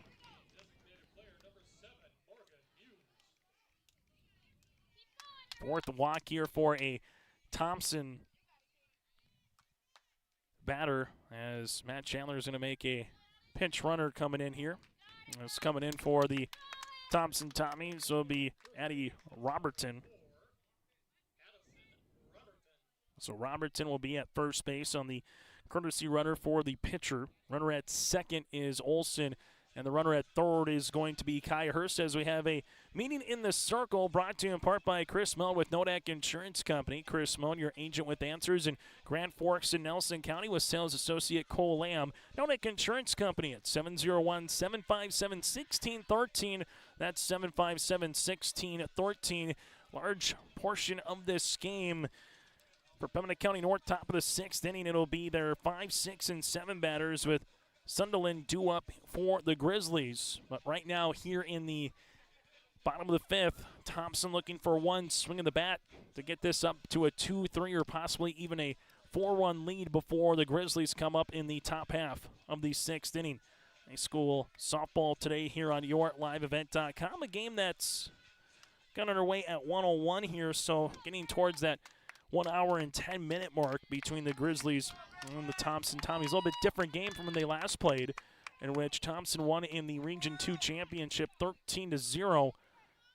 Shutout and had a also no-hitter as well in that game for Thompson in 5.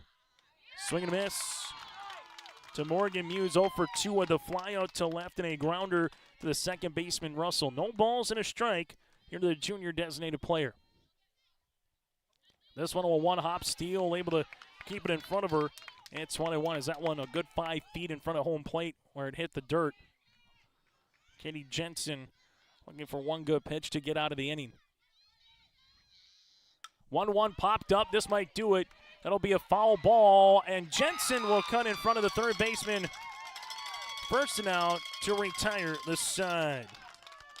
There are no runs on no hits, an error, and 3 runners left. We played 5 today on the Dakota Heritage Bank scoreboard. Thompson 5, Pembina County North 4 as we head to the top of the 6th inning. At Bank North, we strive to enrich the lives of everyone we serve. One transaction, one relationship, and one community at a time. We do it by supporting kids and schools, pitching in to help neighbors in need, partnering with rural businesses, and providing all the traditional and modern banking products and personalized lending services you expect from a reliable financial partner. Bank North, always true. This is Chris from Agassiz Precision Ag, your local precision planting dealer. Say thank you to the farmers you come into contact with every day. They have chosen a career that is as much their deep passion as it is an absolute necessity for you and I. Spring is upon us and there will be farm equipment on the roads. Give them your patience and room to do their jobs. Trust me, they would rather be off the road working in their field than dealing with traffic. From all of us here at Agassiz Precision Ag, we say thank you and have a safe spring. As we get a pitching change here, brought to you in part by Chris Moe with Nodak Insurance Company. It'll be a straight switch. Abby Olson will go from first base to pitcher, while Presley Hedelveit will go from the circle to first base. Here brought to you in part by Chris Moe. And Olson yesterday, 6 innings of work, 6 hits, 2 runs, a walk, and 5 strikeouts in the loss against the Beulah Miners here for Olson. Presley Hedelveit, 5 innings of work, 5 hits, 4 runs, all earned, 3 walks, and 3 strikeouts. As now Sunderland sees the first 2 pitches of her at-bat out of the zone. It's 2-0. Avery today a walk in the 4th with a 1 run scored and struck out swinging in inning number 1. 2-0. That'll work outside. Now 3-0. State softball tournament here on YourLiveEvent.com from Jamestown. 3-0 pitch. That'll work for a 4-pitch walk. So Olson gives up the free pass, and the Grizzlies going to lead off batter aboard here in inning number 6. They're going to lead off walk in the 1st, a single in the 4th. And both of them, the leadoff righty did come in and score. This one will miss low to Jocelyn Anderson. Anderson 0 for 1 today with a fly out to right and a walk with a run scored back in the 4th inning. The 1-0 pitch, that'll be called a strike. It's 1-1. For the head coach for the Grizzlies here with Nicolette Anderson, that's the play right now with your particular batter. So far, not looking to bunt. This one's called a strike. It's 1-2, and the runner stays put. So 1 ball, 2 strikes. The senior first baseman here for the Grizzlies. 1-2, swing and a miss. Olson gets the strike, and there's 1 down. Olson with the punch out here to get the first out of the 6th inning. As it goes now to Hannah Russell. Russell with a 2 RBI single her last time up in the 4th that was hit down the right field line. She is 1 of 2 so far, and that was caught stealing. Russell bunting up the 3rd base line. That'll go foul. It's 0-1. So runner at first base is Avery Sunderland. And Hannah Russell over will dig in, looking to see if she can get a base knock here for the Grizzlies. 0-1 pitch. This one is going to be bunted. It's now 0-2 as that goes foul as well. So Russell trying a couple of bunts. Not a drag bunt. She went right into it as Hurst was hard charging down the third base line. Now falls behind the count. Will have to battle. No balls and 2 strikes here with Olson. 0-2 out of the zone. Runners going to stay put over at first here with Sunderland. It's now 1-2. Olson with the 1-2 pitch. That'll tail in. It's now 2-2. As the Grizzlies seem to see if they can get that tying run at least in scoring position on this at-bat. 2-2 pitch, and Olson with back-to-back strikeouts and swing and misses. 2 down here in the 6th. Kendra Breezy 0 for 2. She reached base on a pop-up and a fielder's choice so far here for the Grizzlies. This will be called the strike for Olson. It's 0-1. So Abby Olson able to find the plate her last two batters. Here's the 0-1 pitch. Olsen out of the zone. Runner will go towards second base as it'll be a wild pitch as Sunderland goes into scoring position. It's 1-1 to Kendra Breezy. So a base hit anywhere with 2 outs and the runner Goff on the swing of the bat. More than likely have a chance to score at home plate. 1-1 going to be hit up the first base side foul. It's 1-2. Fun weekend last weekend of May before we head over to June with the Shield Softball All-Star Series Monday and Tuesday right here on yourliveevent.com. 1-2 pitch off the zone. It's now 2-2. NDSU will host on Monday at 5 and 7 o'clock for the first of 2 games. Then it goes to Bismarck Legacy on Tuesday. Skills competition at 4 with Game 3 of the series at 6. 2-2 pitch by Olsen as Breezy ducks and covers. It's now 3-2. Tight softball game here on yourliveevent.com. Winner has a date with Delac, Burlington, Lewis, and Clark for 5th place tomorrow morning. The 3-2 popped up, jammed her, but that'll go out of play.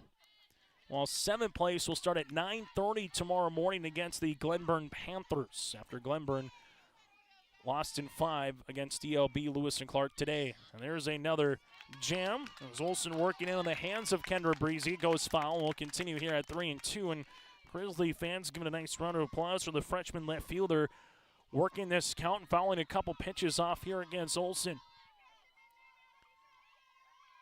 Here's the 3-2 pitch. Up out of the zone. And the go-ahead run now stands at first base here by the name of Kendra Breezy. Sunderland over at second, Breezy at first. It's been 2 walks and 2 strikeouts so far for Olsen in relief of Presley Hedelveit here in the inning. Now it goes to the catcher, Madeline Steele. Maddie with a line drive out to Olsen when she was playing first base in the 3rd inning. Struck out looking her last time up in inning number 5. And Steele takes a ball outside. It's 1-0, then back to the top of the lineup with Remington Larson due up next for the Grizzlies. Olsen with a 1-0 count. That'll be up and out of the zone now, 2-0. For the Tommies, bottom of the 6th, it'll be 9-1 and 2 batters with Oster, Calling, and Workin due up here for Thompson. And Ginger Savicul going to come on and talk it over with Olsen quickly in the circle. This meeting brought to you in part by Nodak Insurance Company, your agents with answers in Grand Forks and Nelson County. A reminder, still got more Thompson Tommy broadcasts here tonight and this weekend on yourliveevent.com. Be more of a late afternoon game with Thompson in the semifinals going up against the Park River Aggies. Scheduled start at 4:30 from Jack Brown Stadium. Joe Lancella will have the call for you right here for the state baseball semifinals. 2-0. Gonna miss out of the zone now, 3-0. 5th batter for Olsen that she has seen in the inning. 3-0 pitch. And Olsen, it's a 4-pitch walk.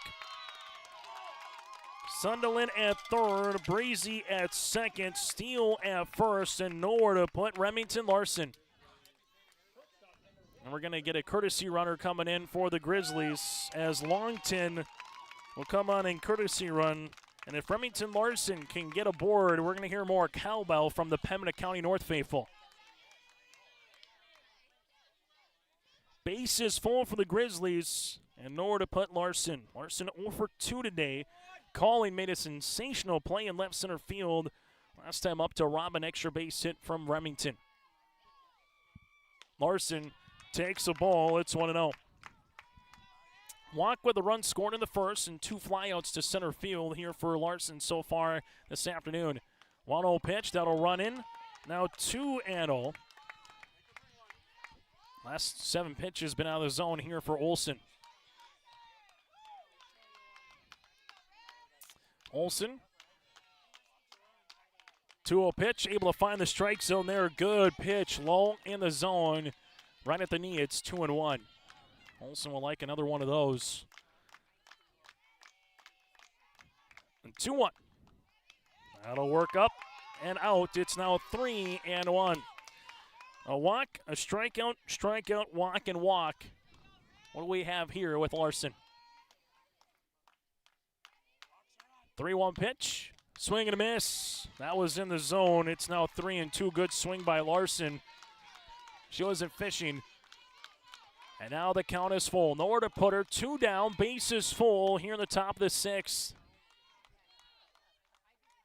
3-2 pitch is going to be a walk. Remington Larson will drive in the run on a bases loaded walk. Avery Sunderland will come in and score. And we're tied at 5 apiece and still 2 down and bases full. Breezy goes to third. Longton to second. And Larson gets aboard here, and we're tied at 5 apiece. Now it's to Sarah Jensen, 1 of 3, and first pitch swinging, hits one foul. It's 0-1.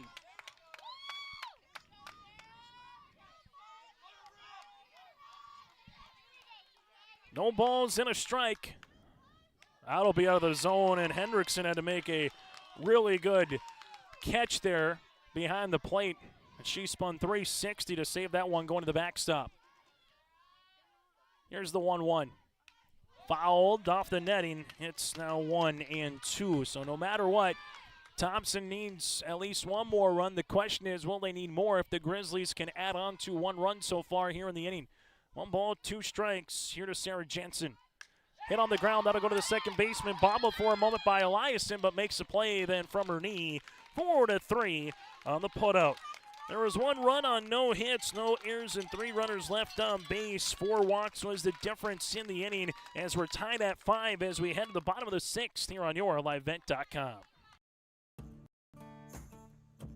Treat yourself to a great career at American Crystal Sugar Company. Team up with quality people making quality products. Full-time and year-round in a stable business. With great pay and benefits including time off available from day one. American Crystal Sugar Company invests in you to promote your continued growth and career advancement. Grow your career, doing your best work within the world's best beet sugar company. Apply online today at AmericanCrystalCareers.com.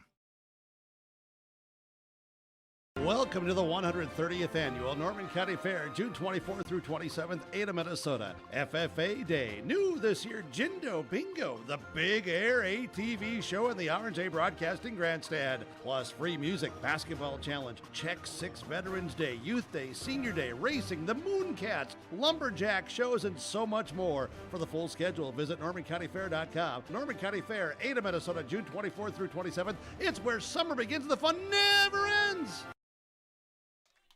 Bottom of the 6th inning here on YourLiveEvent.com as we make our way here on Your Live Event to Oster calling in Maya Workin here for the Thompson Tommies. His first pitch swinging Oster. It's a towering pop-up behind second base. Larson will field it for the pop-up to retire Oster, and there's 1 down here in the bottom of the 6th. After Olsen came in, Presley Hedelveit will finish with a no decision. In 5 innings of work, 5 hits, 4 runs that were earned, 3 walks, and 3 strikeouts. Well, for Katie Jensen, 5 1/3 innings so far here in the circle for the Grizzlies. 4 hits against. First pitch swinging is Claire Calling. This is a pop-up up the third baseline. Going to play it as personnel. And there's 2 down. So 2 pitches, 2 outs here to open up the bottom of the 6th as it goes to Maya Workin. Working with a sacrifice bunt in the first. Reach base on an error in the second by Russell over at second and flew out to center field her last time up on 1 pitch. And Workin takes one low for a ball. It's 1-0. A little bit different here where we see the Thompson Tommy batters early swinging the counts where the Grizzlies, they made Abby Olsen work in the circle that last top half of the frame. 1-0 pitch. Workin takes for a ball. It's 2-0. Katie Jensen so far 5 2/3 innings worked, 4 hits, 5 runs that have been earned, or 2 of them have been earned, 4 walks and a strikeout. 2-0, Workin taken all the way. It's now 3-0 with Kaya Hurst, 2 up next. Thompson gets a run in this inning. Grizzlies will be down to their final 3 outs, but that's if the Tommies can score. 3-0 pitch. It's a 4-pitch walk for Workin. Maya will reach base for the 2nd time today as it goes to Kaya Hurst. Hurst has reached base all 3 times. First in, a towering 2-run homer to left. Reached base on a fielder's choice, stole second, then eventually came in and went from second to home on a wild pitch, and then reached base on an error her last time up. Is this one missing for the 5th consecutive ball here by Katie Jensen. as Workin stayed put at first base. But with 2 down, Workin might try to get into scoring position here. 1-0 pitch. Hurst hits one down the line. That'll be hit to right. This one will track in and be just a foul ball by about a foot. They'll miss down the right field side. That was a foul ball. Didn't miss by too much, as it's now going to be 1-1. So Workin will go back to first base. As Kaya Hurst, if she was able to hit that one down the right field line, Workin maybe would have had a chance to score with 2 outs. She would have been off and flying with the at-bat. Instead, it's going to be 1 ball and 1 strike to the number 3 batter.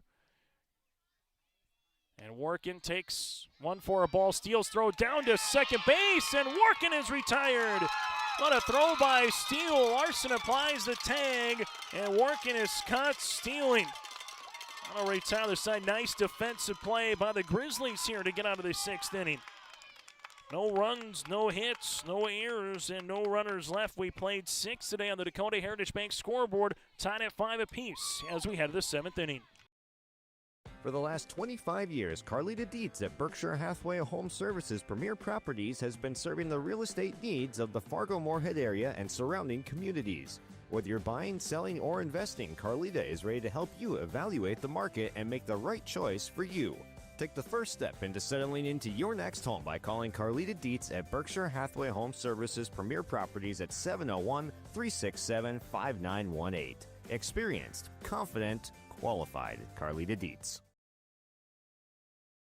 At Castleton Lumber, they want to be part of every stage of your building project from the ground up. Let them assist with planning your project timeline in a way that's affordable and efficient. Castleton Lumber has everything you need to get the look you love with windows, siding, roofing, and doors. From choosing the right materials to the finishing touches, you can count on the folks at Castleton Lumber. Stop in and talk with the crew today or call 347-4471. That's 347-4471.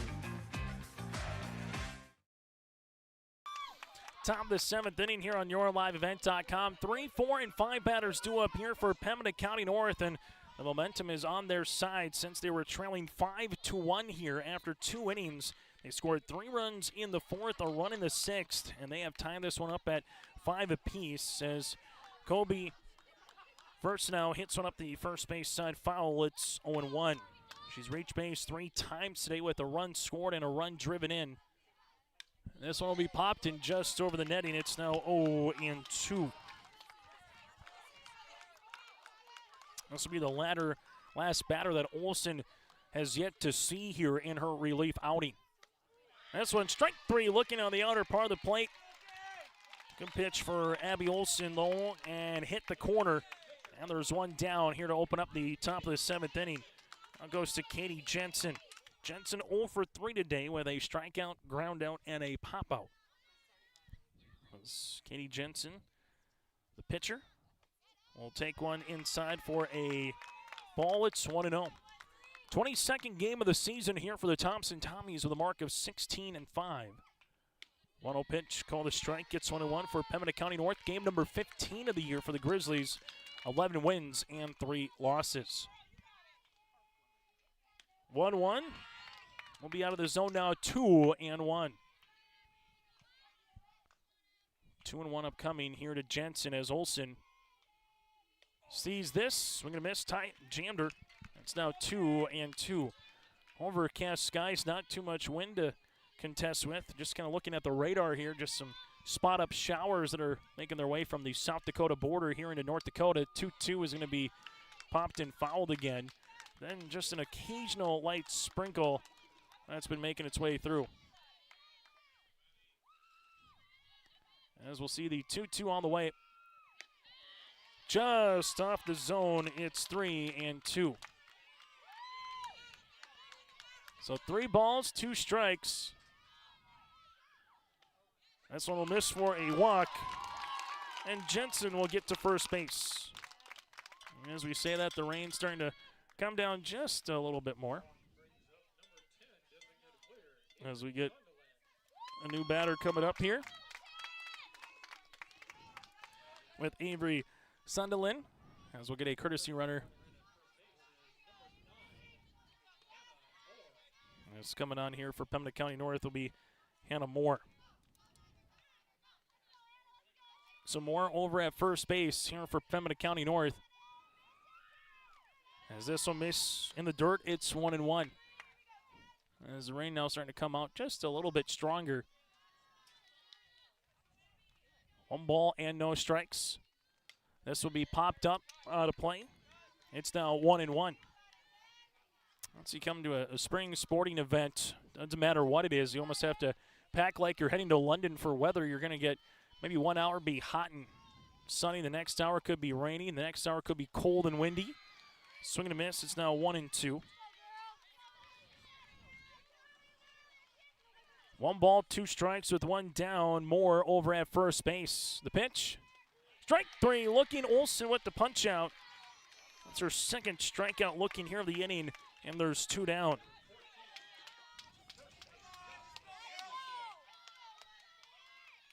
Two down here in inning number 7. As this will be a swing and a miss, it's 0-1. Olsen through the elements, starting to find the zone pretty well right now here for the Tommies. As this will miss for a ball, it's 1-1.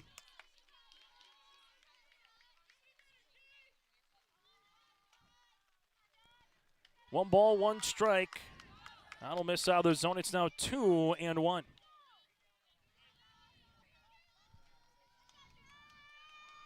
2-1 pitch upcoming. That'll miss now 3-1.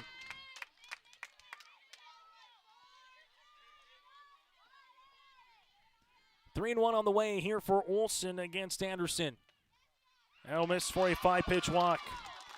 So far for Olsen, the bugaboo has been the free pass. Runners at first and second now. 6 walks in relief here for Olsen. 2 down in the inning. As that'll work for a ball, it's 1-0.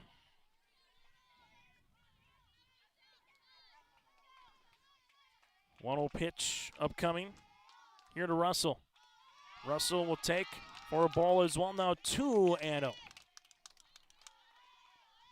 So we'll get a quick time here for Ginger Savacool to talk it over here with Abby Olsen in the circle. 2 balls and no strikes in the inning. A strikeout looking of Colby. First now, Kenny Jensen with a walk. Kendall Moore, courtesy running for her, stands at second base. A strikeout of Avery Sunderland looking, a walk of Jocelyn Anderson, and now 2 balls and no strikes. And for Ginger Savacool, with the rain here coming down, got to be very reminiscent when she was pitching for Renville County 2 years ago here at the state tournament.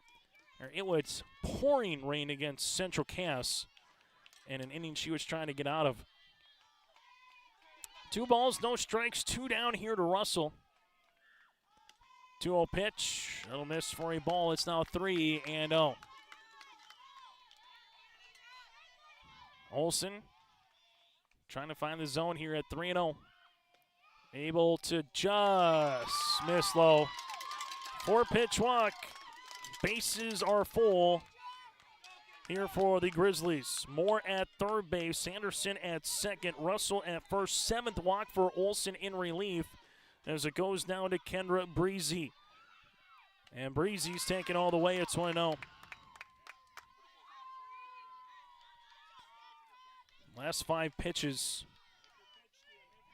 Out of the last 10 pitches, just 1 has been called a strike. Here's the 1-0. 1-0 just off the zone now, 2-0. Zone tightening up a little bit here on Olsen from the Thompson Tommy dugout perspective. 2-0. That'll work well out of the zone. It's 3-0. And for Pembina County North and Kendra Breezy, you almost got to be taking on this pitch and the next pitch to force a strike call here with Olsen in the circle. 3-0. That one's called a strike. It's 3-1. And Kendra Breezy, she might be taking on this one even just to force Olsen to throw back-to-back strikes. And Olsen does indeed throw back-to-back strikes. Moore at third, Anderson at second, Russell at first. Nowhere to put Breezy. Tie ball game, bases full, 2 down in the 7th. And that'll miss out of the zone for a walk. And the Grizzlies, for the first time since the top of the first inning, have taken a lead here at 6-5. And their last 2 runs has been a bases-loaded walk variety. Moore comes in to score. Anderson goes to third. Russell at second. And Breezy's at first base with the catcher, Madeline Steele. Maddie coming up to the plate. Steele has reached base once with a walker last time up against Olsen. That's what will be called a strike. It's 0-1. 3 consecutive walks here in the inning. Has plated a 1-out walk by Jensen, which Moore came in and courtesy ran for her. 4 in the inning. There's a swing and a miss. It's 0-2. Thompson knows that they'll be down to their final 3 outs going to the bottom of the 7th. If they can't score at least a run to tie, we'll need 2 to win as it stands currently. Here's the 0-2 pitch. Hit in the air. That's a line drive. Dive. Nice play by the second baseman. Oh, what a play by Eliason. A backhanded play that saves 1, if not 2 runs for the Thompson Tommies. What a defensive play by Cindy Eliason over at second base. She had to dive towards first. Had enough time to get Steele out with the backhanded flip. What a play. 4-3 on the putout. No, make that 1 run on no hits. There were no errors and 3 runners left on base. New score on the Dakota Heritage Bank scoreboard, 6-5, Pembina County North. The City of Hillsborough encourages customers to use electricity wisely through its Bright Energy Solutions rebate program. These rebates help customers save energy and money, improve their comfort, and protect the environment. You can get rebates on Energy Star appliances and lighting, as well as high-efficiency heat pumps and air conditioners. They even have rebates for home electric vehicle chargers. Business customers can receive rebates too. Call the City of Hillsborough for more information or visit brightenergysolutions.com. For trusted news, weather, and sports from your community, look to R&J Broadcasting Incorporated. KRJB, KRJM, and KKCQ Radio and rjbroadcasting.com. Hear local voices from local radio with news and information from the area. Your information stations, KRJB, KRJM, and KKCQ Radio and rjbroadcasting.com. Local voices from local radio. Simply put, Thompson down to their final 3 outs of this contest. Hurst, Eliason, and Fiona Hendrickson, 3, 4, and 5. Hurst, first pitch swinging underneath the glove of Larson into short left center. Kaya Hurst with a leadoff single gets aboard here on 1 pitch for the Thompson Tommies. First hit since the 3rd inning for Thompson. Pembina County North has scored the last 5 runs of the game. They lead it by 1 as it goes down to Sydney Eliason. Eliason 0 for 3 today with 2 flyouts and a ground out. Hurst has speed over at first base. Looking to bunt. Hurst will stay put. Runner will stay here. This one will miss for a ball here to Sydney. It's now 1-0. As Matt Chandler telling Cindy Eliason, make sure it's a strike. This will go bat. And Cindy Eliason doesn't offer it. It's now 2-0 as Eliason takes the bat back at the last split second to not be called for a strike in terms of offering while she's looking to bunt. Third baseman for the Grizzlies about 15 feet down the third baseline to start with. 2-0 pitch going to be bunted up the first base side. That'll be foul. It's 2-1. As the sun trying to peek through the clouds after a little sprinkle. Just a quick shot of rain. 2-1 will continue now here for Cindy Eliason. Fiona Hendrickson and Abby Olsen again, the scheduled batters. 2-1 Eliason.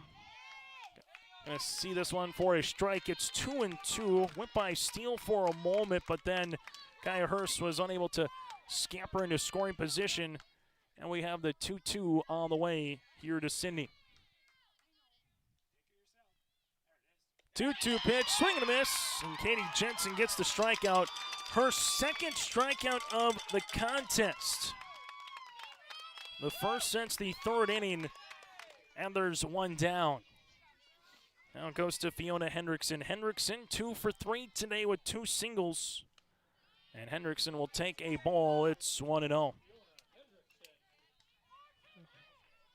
1 ball, no strikes. Here to the senior catcher. 1-0 pitch. Going to be taken all the way. It's now 1-1. Kaya Hurst over at first base after, again, Steele threw a mile working. Might make you think to not have to try to take a steal. The 1-1 pitch, that'll miss. It's 2-1. Tommies need a run. Grizzlies looking for the out. Let's see if they can get 2 before Thompson gets 1 run. The 2-1. Gonna miss out of the zone of Steele. Has to get out of her crouch. It's 3-1. Still to come later today, starting at 4 o'clock. Velvet Drake Moose going up against the Vikings of Kindred here in our first of 2 semifinals on YourLiveBet.com. 3-1 pitch. That'll miss. 5-pitch walk. 6 walk here for Katie Jensen in the circle. Hendrickson will stand at first base. The tying run now at second. And we'll get a courtesy runner coming in here for the Thompson Tommies. As coming on will be Emily Schumacher to courtesy run. And Schumacher would be the game-ending run if she does hit home plate as it stands right now. 1 down, 2 on. Abby Olsen to the plate. Olsen with a single, a pop-out, and a walk so far here today. Olsen takes one for a ball. It's 1-0, and last couple of batters here for the Tommies being patient against Katie Jensen, looking for their pitch, and if it doesn't come, not looking to swing. 1-0, that'll be called a strike on the inner part of the plate. It's 1-1. State Class B softball tournament here today on YourLiveEvent.com. Winners got the Lakers of Des Lacs, Burlington, Lewis, and Clark tomorrow. This one will get by Steele. Runners will move up to second and third. So Steele blocked it, but it went up the first base side. It's 2-1 to Olsen. Kaya Hurst goes to third base. Schumacher to second. And you can still pitch smart to Olsen here. You have a free bag open. A walk doesn't necessarily kill you in this situation. The 2-1. Olsen foul tipped off the glove. It's 2-2.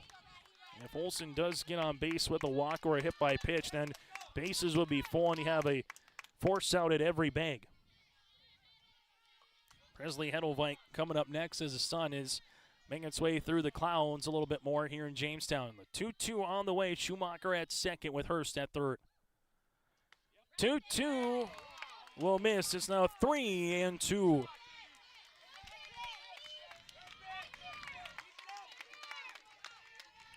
Back-to-back 3-ball counts here for a Thompson batter against Katie Jensen. Payoff pitch.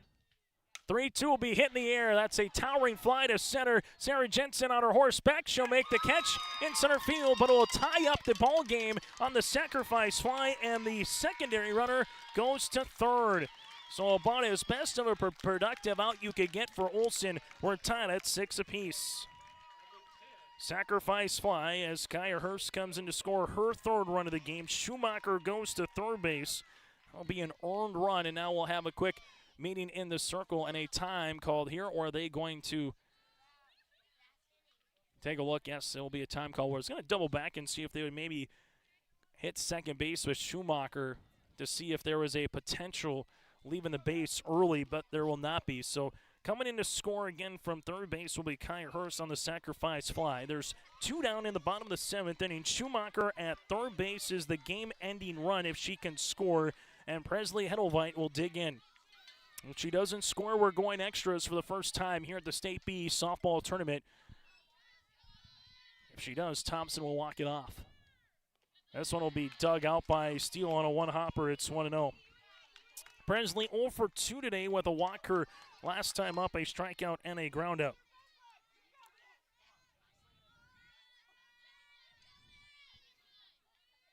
1-0 pitch is going to be hit right back to the pitcher. Katie Jensen throws a one-hopper. It gets by the first baseman, Anderson, and coming in to score will be Schumacher. And the Thompson Tommies will take the win, 7-6 on the throwing error. The Thompson Tommies put 2 runs across as they win it here today, 7-6 over Pembina County North. And a contest that finishes at 2:44 here today, 1 hour and 43 minutes. Thompson with the win. They will play Des Lacs, Burlington, Lewis, and Clark tomorrow in the Constellation Championship, roughly at around 11:30. The Pembina County North Grizzlies will go up against Glenburn. That'll be for 7th place at 9:30. We'll take a break. Post-game show is on the deck next here today in Jamestown.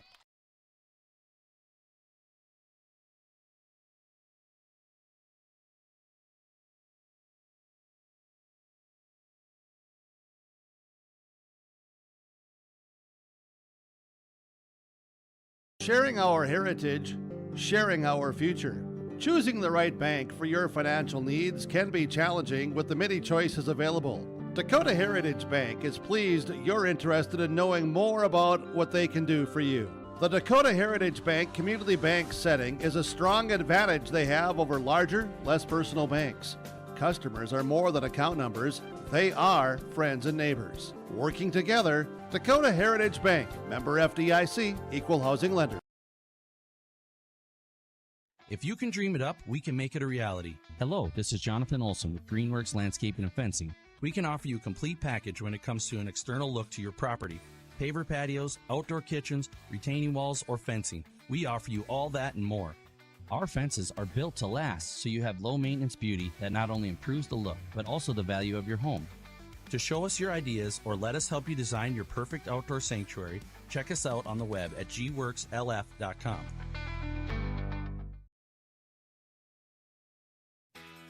Keep your car moving along with the team at Elite Automotive Center in Fargo. What sets Elite Automotive Center apart from the herd is their truly extensive list of services. From brake and tire service to tune-ups and battery replacement, there's no job too big or small for their ASE certified technicians. Schedule your next oil change by going to EliteAutomotiveCenter.com or scan the QR code on your screen now. Never settle for standard service. Stop by Elite Automotive Center today in Fargo. As we come back here on YourLiveEvent.com, the Thompson Tommies able to pick up the win here today, and in doing so, we'll have a chance to finish off with 2 wins here at the state tournament. The 7-6 win over Pembina County North. Presley Hedelveit put the ball in play. Katie Jensen threw it to Anderson, but it was a 2-hop throw.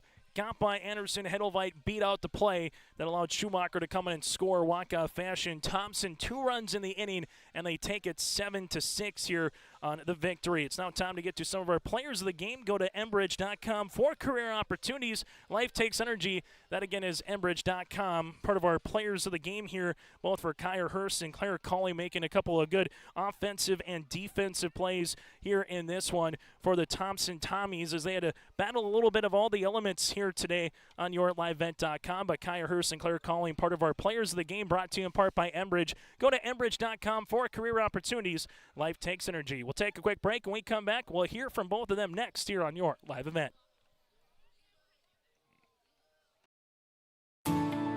At Enbridge, we're focused on relationships. 23 Canadian First Nation and Métis communities now own an equity stake in Enbridge Athabasca Pipelines. In Minnesota, Enbridge has spent $450 million and counting with Native-owned companies and in wages to tribal members working on Line 3. Every day brings new collaborations, partnerships, and possibilities. Learn more at Enbridge.com. As we come back here with one of our players of the game, Kyer Hurst will join us first.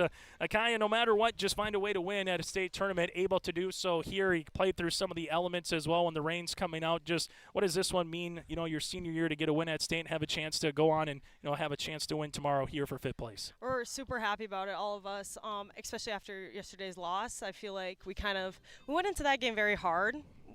This game we kind of let up a little bit, I'd say. We kind of doubted ourselves a little bit, but I'm happy we got it done. Take us through the first inning. All of a sudden, Claire gets a walk, sacrifice bunt by Maya to put her into scoring position. Take us through that at bat, working that count to 1-2, and just kind of what'd you see? Not going to lie, I was kind of scared. Anytime I have that count, I feel like I have it a lot because I swing in a lot, but I wasn't thinking. I just swung, and it went over. So able to get a 2-run homer. What's the message in the dugout as you come up here in the top of the 7th, down by 1 run, and get that leadoff single? What's just kind of going through your mind at being that leadoff batter there in the inning? Nothing. If I'm being honest, nothing was going through my mind. Yes, I was a little nervous. Yes, I was a little shaky, but it's not like I haven't been in that position before. Talk us through a couple of really good defensive plays, right? The center fielder with Claire Colley robbing one. Cindy Eliason, making a big play there at second base to get out of the inning, only giving up 1 run in the 7th. Just what did you see from your defense today? I'm talking for our pitchers right now because I know that they've said this before, but they trust us. They trust what we can do, and we've made plays like that all year. Super happy with Cindy and Claire. Those were amazing plays, and I'm just glad we pulled it through. Last thing, Kaya, what are you most looking forward to tomorrow to try to come out of the Buffalo City here with 2 wins?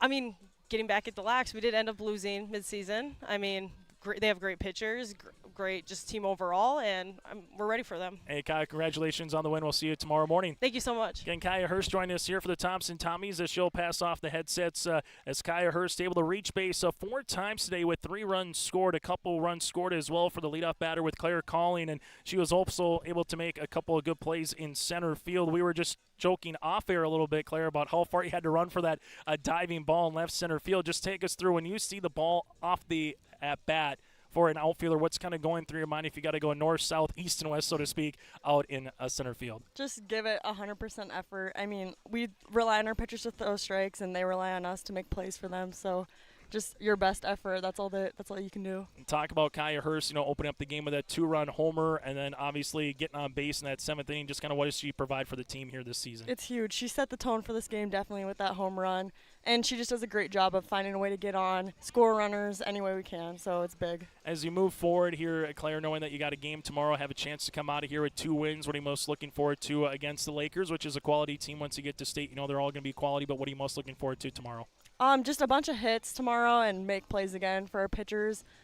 Just to have fun too. It's my last game ever as a senior, so just go out there, play hard, have fun, and just get another win just to end it. So let's talk about Eliason. I know at that point a lot of walks are being had, but they put the ball in play. She makes a really good play there in that 6th inning to get out of it. What did you just kind of see from center field where she's diving towards first from a knee and able to make that flip? Just kind of what did you see on that? Yeah, that's huge. I knew she would do it. We trust Cindy and we trust all of our infield, so that play was huge and really just that won us probably the game. So last question for you. What's sweeter as an outfield assist, gunning someone out at the base pass, or a diving play kind of like you made there? Which one is kind of sweeter as a center fielder? I would say a diving play. Yeah, without question. Claire, congratulations on the win. Best of luck tomorrow. Thank you. Again, with us here for the Thompson Tommies, Claire Calling. Join us here on YourLiveEvent.com as Thompson will play the Lakers again for 5th place upcoming, as that is our Agassi Precision Egg play of the game, as well as Cindy Eliason and Claire Calling showing out the leather a little bit in this one. And those 2 plays are our plays of the game,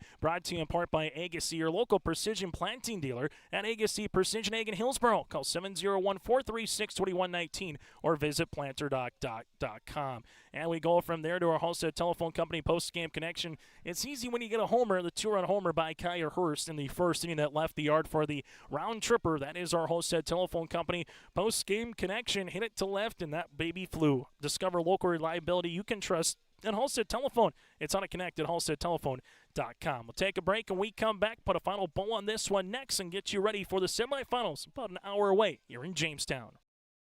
This is Chris from Agassi Precision Ag, your local precision planting dealer. Say thank you to the farmers you come into contact with every day. They have chosen a career that is as much their deep passion as it is an absolute necessity for you and I. Spring is upon us, and there will be farm equipment on the roads. Give them your patience and room to do their jobs. Trust me, they would rather be off the road working in their field than dealing with traffic. From all of us here at Agassi Precision Ag, we say thank you and have a safe spring.